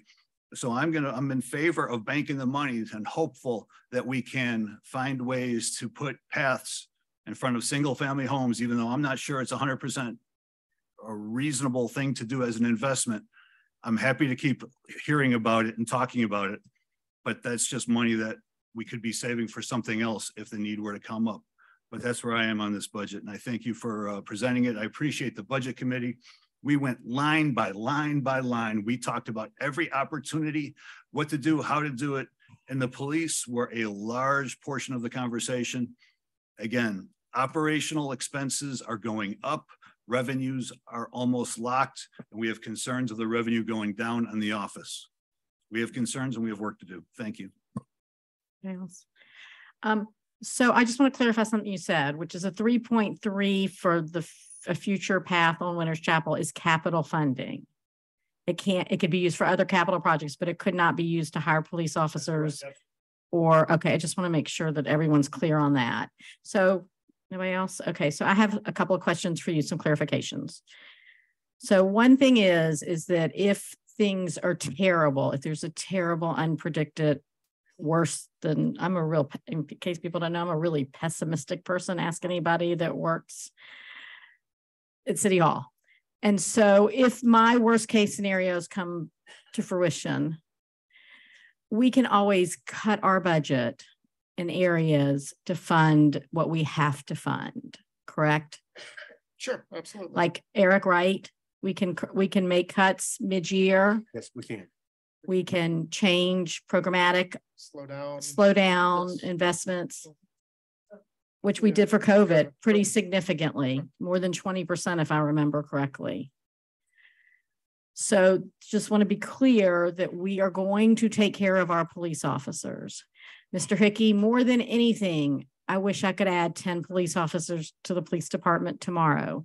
There are not candidates, and Deputy Chief, if you'll join us up here, there are not 10 people looking for police jobs. I would bet you in North Metro Atlanta total. I don't know if that's an exaggeration. Well, the problem is that we're all shopping from the same pool. Right, and it's not a very big pool, is it? It is, no, ma'am, it's not. And unlike some of my neighbors, we have a quality benchmark that I don't want us to ever lose. There was an unfortunate incident in Doraville this year or last year, I guess. And so what we have to be prepared for in terms of policing and staffing is retention. Retention is the number one thing. I go to lots of meetings with mayors. It's all we're talking about. We are not, I could be misspeaking and please correct me. Generally speaking, when a police officer leaves Dunwoody, they are not staying in policing. Is that correct? That is correct. Right. And so first of all, I don't know how many of you have 20-year-olds, early 30-year-olds, but their vision of a career path is not the vision of my generation and certainly not the vision of my parents' generation.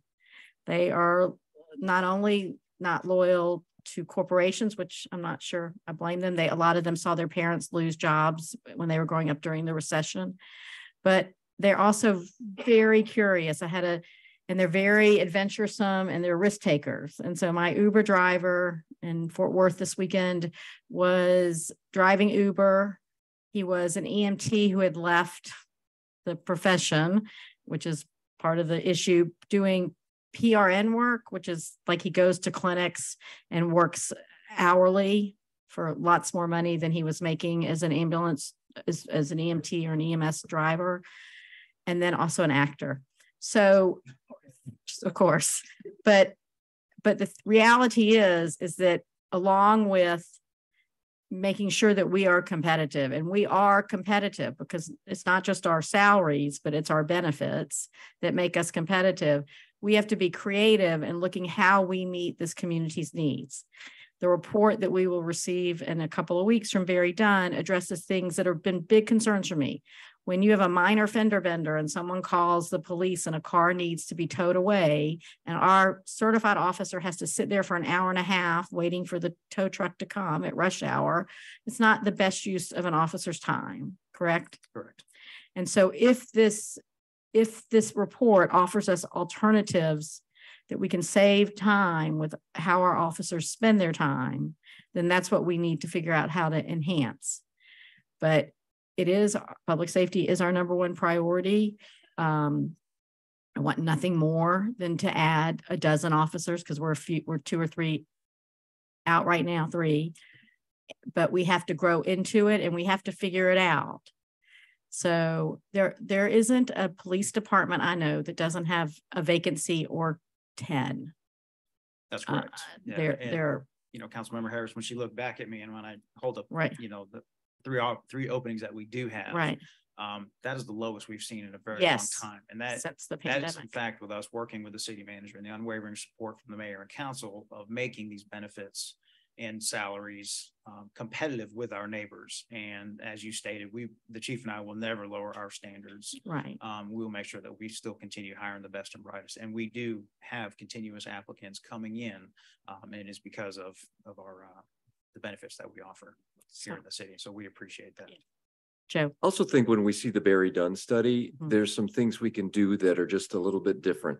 Rather than having a sworn officer, there's some other things that we can bend the needle just a bit as well, right? It's that all of the above options of some other creative things that we could consider, right? That's correct, sir. So a lot of our neighboring agencies are hiring civilians to do some of the necessary jobs that will free up that officer that's waiting on a record. Right. They can go and stand by while the record's there. They can help direct traffic. They can take certain types of reports that'll relieve the officer so we can be more proactive and more responsive to the community and getting the calls a lot quicker. So yes, there are several things. I've been very impressed with the study. I agree with it. You know, and they are providing a lot of recommendations. And then as I brought up earlier, and what I brought up at the Capitol this past legislative session is if public safety is the state's #1 priority, then we have to fix this ambulance situation. Because what happens when we can't get an ambulance for an hour, one of our officers or more is on the scene waiting. Correct. And so I have made that a big point of contention, I think, or a point to loosen some of the rules to give some, at least cities that are able to do some things differently in terms of EMS response times, because that ties up too much of your time. But the main point I wanted to, so thank you for your time, Deputy Chief. So the main point I wanted to make is that we have made budget cuts before. We can make budget cuts mid-year if we need to. And though I am a pessimist, really a huge pessimist, I do see some bright lights in our office situation, because unlike any of our neighbors, well, that's not true because Midtown has a ton of construction, but High Street and Campus 244 and the Insight Global building, which is full, and Campus 244 is almost full, and High Street will have new office space coming online that's different. And I'm hearing of also a couple of corporate relocations coming to Dunwoody in the next few months, that it's not all terrible. Absolutely, we have our challenges and it's not going to be great. I would be lying if I said it was going to be great. We also have to spend the next year looking at what happens to empty office buildings. But to be transparent, several of our office buildings that are at the end of their leases from State Farm that they use before their buildings opened have recently sold to a commercial real estate entity who specializes in the suburban office market. Did they sell for as much as they did the last time they sold? Probably not, but they sold.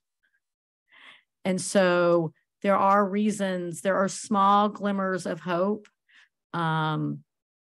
that things which are not going to be easy, but it also presents some opportunities for Dunwoody. And so the buildings that are totally empty are probably totally empty and have been empty and have not had leases. Yeah, they're in trouble. But we have lots of really bright spots happening. And that comes from, I'm a realist or a pessimist, depending on the moment. And so, but it comes from just the reality of what's happening in Perimeter Center.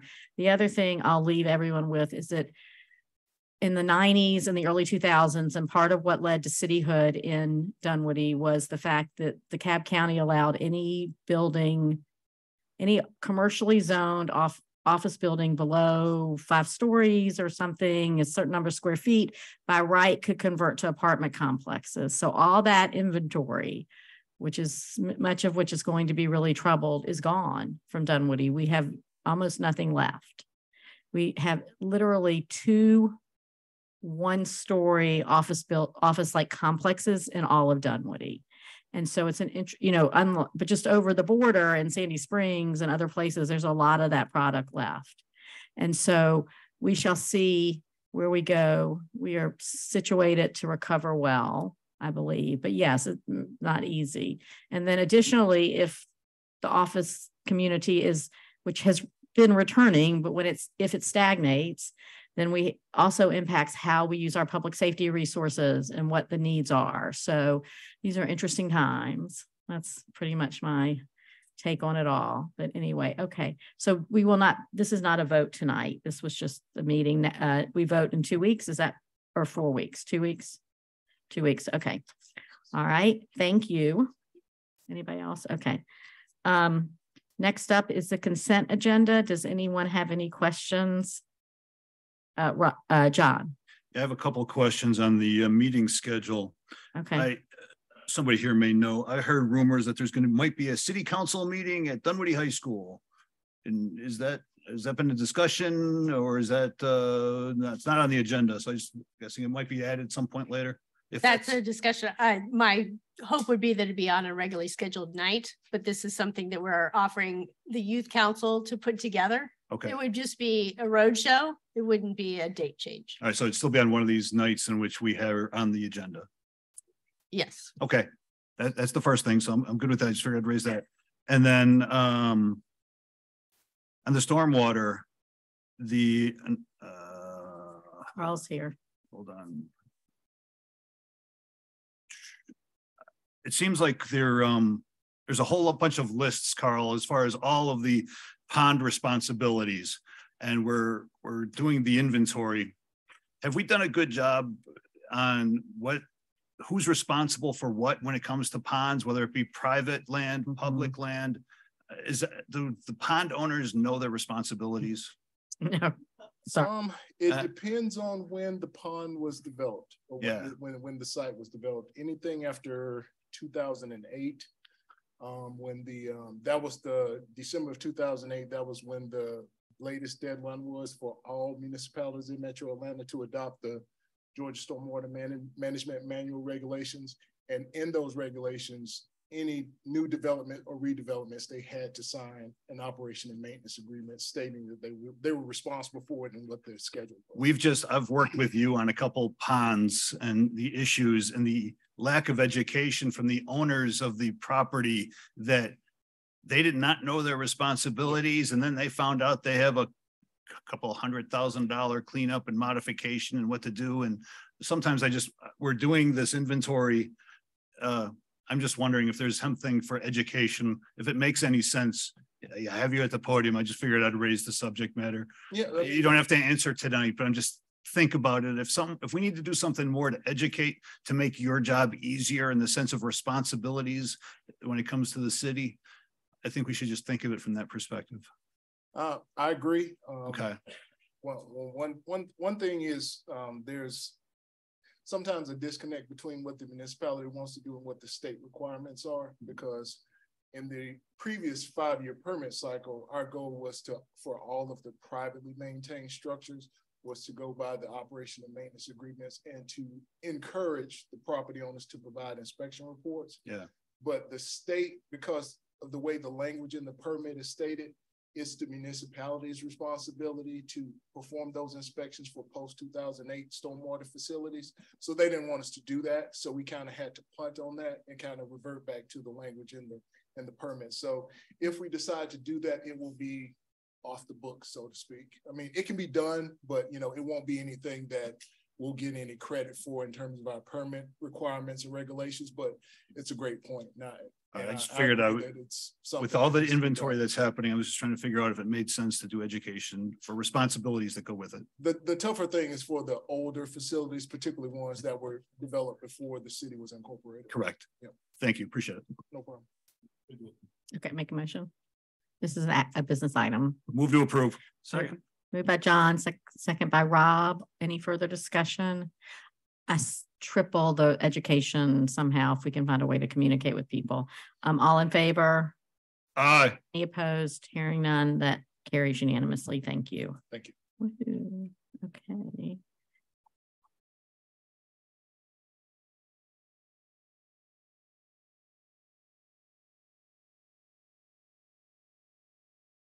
Item B.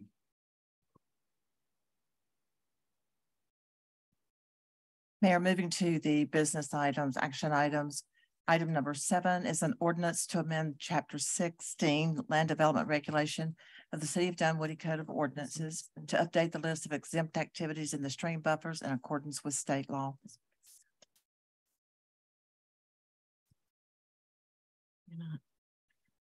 Not yet. Yep, here it comes. All right, good evening, everyone. So this is a second read of the text amendment that you all saw last month. We've made one change. That change is that we are no longer exempting fences in the floodplain from the stream buffer regulations. So fences in the floodplain would require a variance. That's in line with our current policy as well as state policy. And that would allow for an individual review of any proposed fences in floodplains and sort of just a more depth look at that. So that's about it. Any questions or comments? John? I guess I'm just confused. It sounded like, is this still necessary based on the change in which you just mentioned? Yeah. What are we doing based on the change? I'm trying to understand. Yeah, so we are exempting fences and stream buffers from the regulations, so they don't require a variance. So fences and stream buffers, if this were approved, would just require a permit. Fences in the floodplain, which is a separate designation, and I'm happy to re-review that if you'd like, those would require a variance. Okay. Thank you. Yeah, there's a line in your memo that just confused me. Thank you. Appreciate it. Anybody else? This is an action item. Move to approve. Moved by Tom. Second. Second by Joe. Any further discussion? Anybody? No. Seeing none, I call the question. All in favor, say aye. Aye. Thank you. Thank you.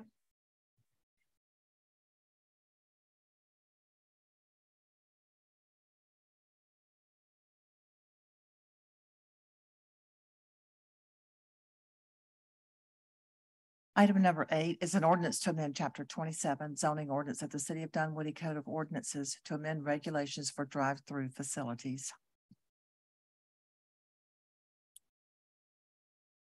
Good evening, Mayor and City Council. Last month, we reviewed the purpose of the proposed regulation. So if you need me to re-review that with you all this evening, I'm happy to do that. But just to give you a summary of the updates that we've made since the last council meeting, there were concerns brought up by several of you that the definition of drive-through facilities was not specific enough regarding the types of curbside services that occur for people when they're in parking spaces. And so we have amended the definition to be more specific. So if you look on the screen, I've highlighted the changes we've made to the definition. So the first is that we have more specifically defined drive-throughs, adding that it pertains to when people are queuing in a stacking lane. A stacking lane is essentially just where cars line up when they're waiting for services at a drive-through. And we use that phrase in other parts of our code. It's something that's sort of understood. And stacking lanes are a requirement whenever someone installs a drive-through. They have specific requirements for stacking lanes. And then the last change, the second part that's highlighted is a specific exemption for those services that are provided when people are specifically in a parking space. So these are all the changes that we've made. If you have any questions, I'm happy to answer them. Okay, question, John. Thank you, Madeline. I had a constituent who really wanted me to explain the why. Can you tell me the why? I mean, we have regulations in certain areas of the city, but not everywhere. Explain the why are we doing this? We're not picking on drive-throughs. We're really just cleaning up the regulations to make it equitable across the city. But go ahead, explain. I didn't mean to say it for you, but go ahead. You tell me, why are we doing this drive-through regulation? Explain to us why. So just in general, really quick summary, drive-throughs pose issues when we're looking at a city like Dunwoody, where we are trying to make really great strides. And, you all have approved a lot of great investments in the types of alternative facilities, sidewalks, trails, parks, to make the city more friendly towards cyclists and pedestrians, and also to make us a more green and sustainable city.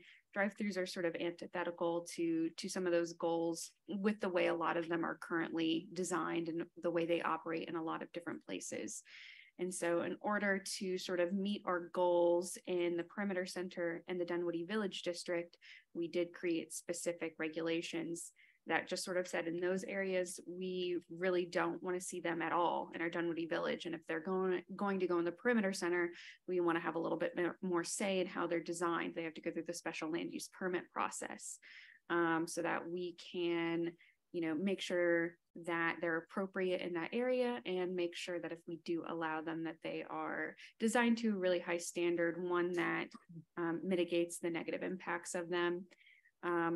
But outside the perimeter center in the Dunwoody Village District, we still have all of those same goals for walkability, being greener, being friendly for pedestrians, friendlier for cyclists. And so we decided to bring the rest of the zoning districts, the regular zoning districts like the OI, the C1, the OCR, the NS, bring those areas up to the same level of the perimeter center and Dunwoody Village codes. And so the regulations now reflect what's similarly required in the PC1 districts. And there were some other logistical issues, like we didn't technically have drive-through facility defined in the code, even though it was in the use table for the Dunwoody Village and perimeter center. So this is a cleanup. We are not outlawing drive-throughs anywhere. In fact, we are regulating them just to say that they're allowed everywhere. Just come to us and do a SLUP. Get the permission from us to allow it to meet our standards. Correct. It's still it's not outright outlawed, except in the Dunwoody Village, which had been what was previously decided on there, but they just need special permission. And again, that's to make sure that we mitigate any negative impacts of these types of developments. Thank you. Yeah, I just want to thank staff for bringing this up. And it went through the planning commission, went through the full public hearings, went through the regular process as regular code changes. I appreciate the cleanup. And as John alluded to, what I just wanted to make sure of that, we don't get paid anything extra to have a SLUP, but it does elevate it to come to the people that are directly accountable to the citizens. Yes, we defer and delegate a lot of things to staff and doing things very permitting and administrative, and we trust you all to do that, and it's codified where you can do that. And so now it's similar to what was it, home health care homes. There's other things that we have elevated to SLUPs throughout the history of the city, not just saying it's just for staff. So I appreciate elevating this item as well for those reasons. And again, as John alluded, we're not outlawing them. It's saying it's going to be at least 4 of the 7 up here that have to say yes. That's what it says. So a little more due diligence and making sure that it meets it fits that character area. So thank you. Anybody else? Because this is an action item. I would move to approve. Moved by Joe. Second. Second by Rob. Any further discussion? Seeing none, I call the question. All in favor, say aye. Aye. Anyone opposed? Hearing none, that passes unanimously. Mr. Meadows, you are up.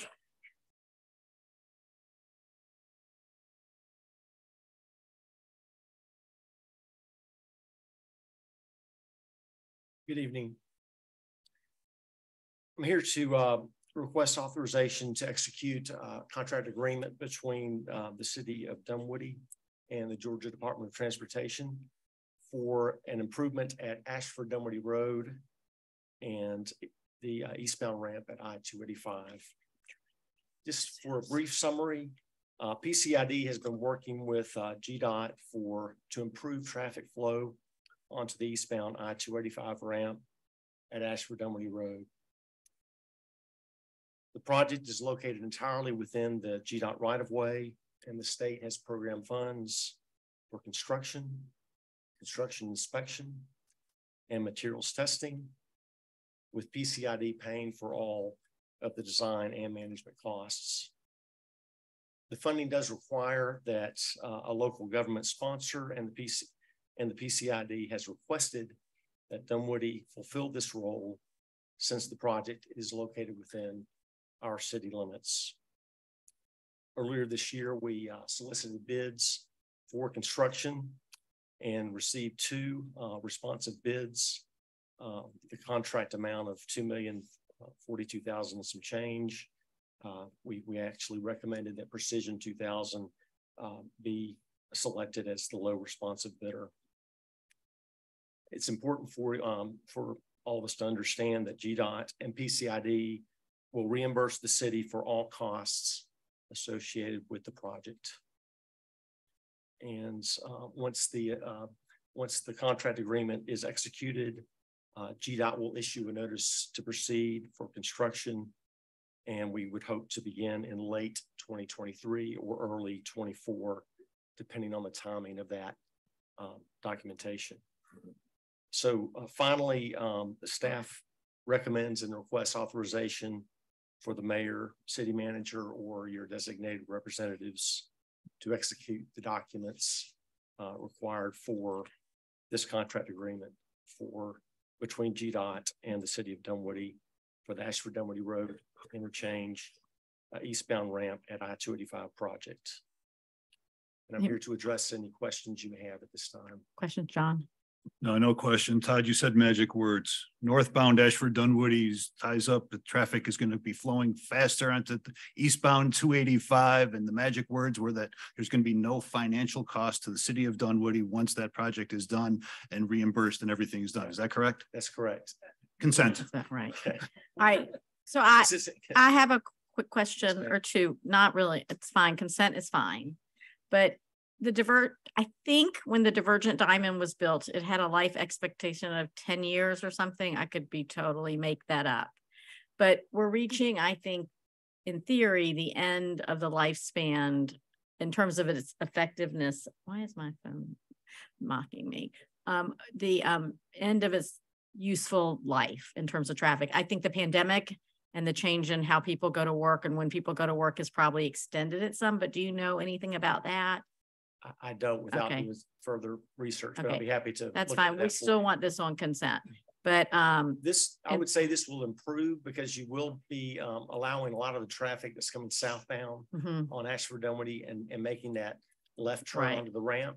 Currently, if you're in the second to the left lane and you come up to that interchange, you have to wait or yield to traffic coming northbound from Brookhaven, onto that ramp. Okay, I mean, I'm not objecting to it because it's not costing us anything. But my question is, I have other questions. Okay. Who's managing the construction? Is it us? Low Engineers would be but it's Dunwoody. We're ultimately accountable. My question. Dunwoody is the sponsor because just the way the grant, the grant money, and just the fact that the PCID is not able to. So we've had a pretty horrific 4 years with GDOT construction, and that's probably an understatement. And so what I think I'm trying to ask is who's in charge of signage? Who's in charge of publicizing closures? Who's running the project? Like, so the CEI contract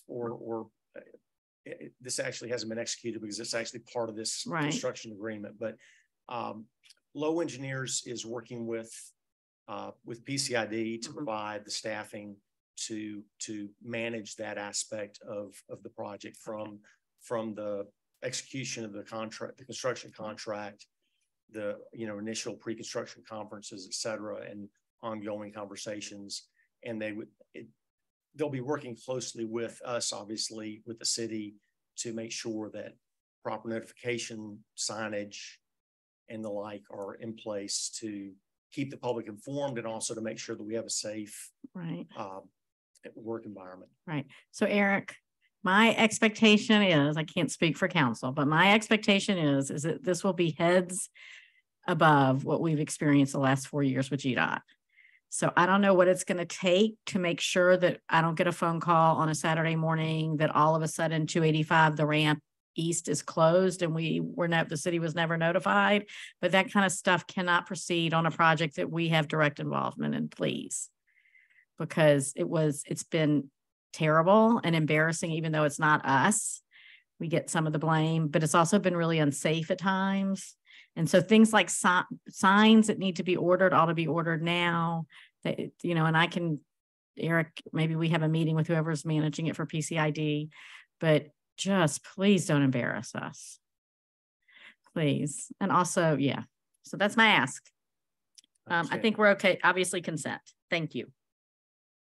And I think you're up for the next one too. Yes, I am. Okay. Just briefly, would like to bring your attention to our updated unit price contract for sidewalk and small construction projects. Our department has found that it's really helpful to have unit price, have multiple contractors on board annually that we can go to for these smaller projects, infill type of projects. And so earlier this year, we advertised a request for proposals for a new annually renewable unit price contract. We received 3 proposals from firms that we've contracted with regularly in the past, over the past several years. Those bid results are included in a bid tab form spreadsheet in your agenda package. And these proposals were evaluated based on qualifications as well as cost, with a 60% focus on qualification and 40% weighted to cost information. And considering both the qualifications and cost, our staff evaluated those contract proposals and are recommending that contracts be awarded to Autoco Developments and CGS LLC. Autoco has worked as an on-call for the past 2 cycles that we've worked with, and CGS has worked with us recently on 2 projects on the Winters Chapel Road project. And so that would be our recommendation and request that we make that award at a later date. Okay. All right. Anybody have questions, comments, or consent? Go ahead, Rob. Just one question. The Blount Construction, who did not make the cut, am I reading correctly that their estimated costs were an order of magnitude higher? Is that significantly higher? Did they not understand the? I think they understood that, and they're certainly very well qualified. You'll see from the qualification rankings that they actually rank second, but they're, because of the cost, the weighting of the cost information, we just didn't feel like it was prudent to. I'm fine with consent. I just usually, when you see numbers that out, somebody's misunderstood the requirements would be my thought. But I don't think I trust you all to review this. We did have several conversations with Blunt. We did ask for best and final offers from all 3 firms. All 3 firms provided best and final results, which are documented in the bid tab. All right. Is this okay for consent? Yes. Okay. So consent for this too. Thank you very much. Thank you. All right. City manager comments. Oh, no. Public comments. I'm sorry if there's anyone in the public that would like to address. 3 minutes. Okay. No one. City manager comments. No further comments. Council comments. Rob. A quick reminder that early voting started today. Closest place in Dunwoody is the Dunwoody Library. So I think the city did a posting with the days and hours that you can go vote, but there was no wait at all when I voted right before I came to the meeting tonight. Anybody else, Joe? Yeah, I want to just kind of clarify what I was at a public meeting regarding just definition of what is a trail and what is a side path and so on, things going on as well in the community, and folks that I want to kind of mention a few things. That every project we've ever done in the public right of way, we've always gone, before I was on council, our city staff is engaging with the public, with the people that own the properties along those segments for months and months, and it could be years before a shovel hits the ground. For example, we're going to be working on the corner of Tilly Mill and Mount Vernon. That's in our SPLOST, in our capital improvement program, and it's already forecasted out. And that's scheduled to be, go to the city's website, Public Works Projects, you'll see that it's scheduled to start construction next year. And then you'll see that I don't remember which year it was, but we worked with all those homeowners. That's a very tight, property, on Mount Vernon. It's tight. Where do they go? They want to add a left turn lane there on Mount Vernon to Tilly Mill. But the city's worked, with every one of those property owners, because people in the north, on the south people want to move it to the north people want to move to the south, everything else. So there's a lot of tweaking going on, right? So we have track record, and it's not us, you have to trust, but this the transparency and the level of engagement.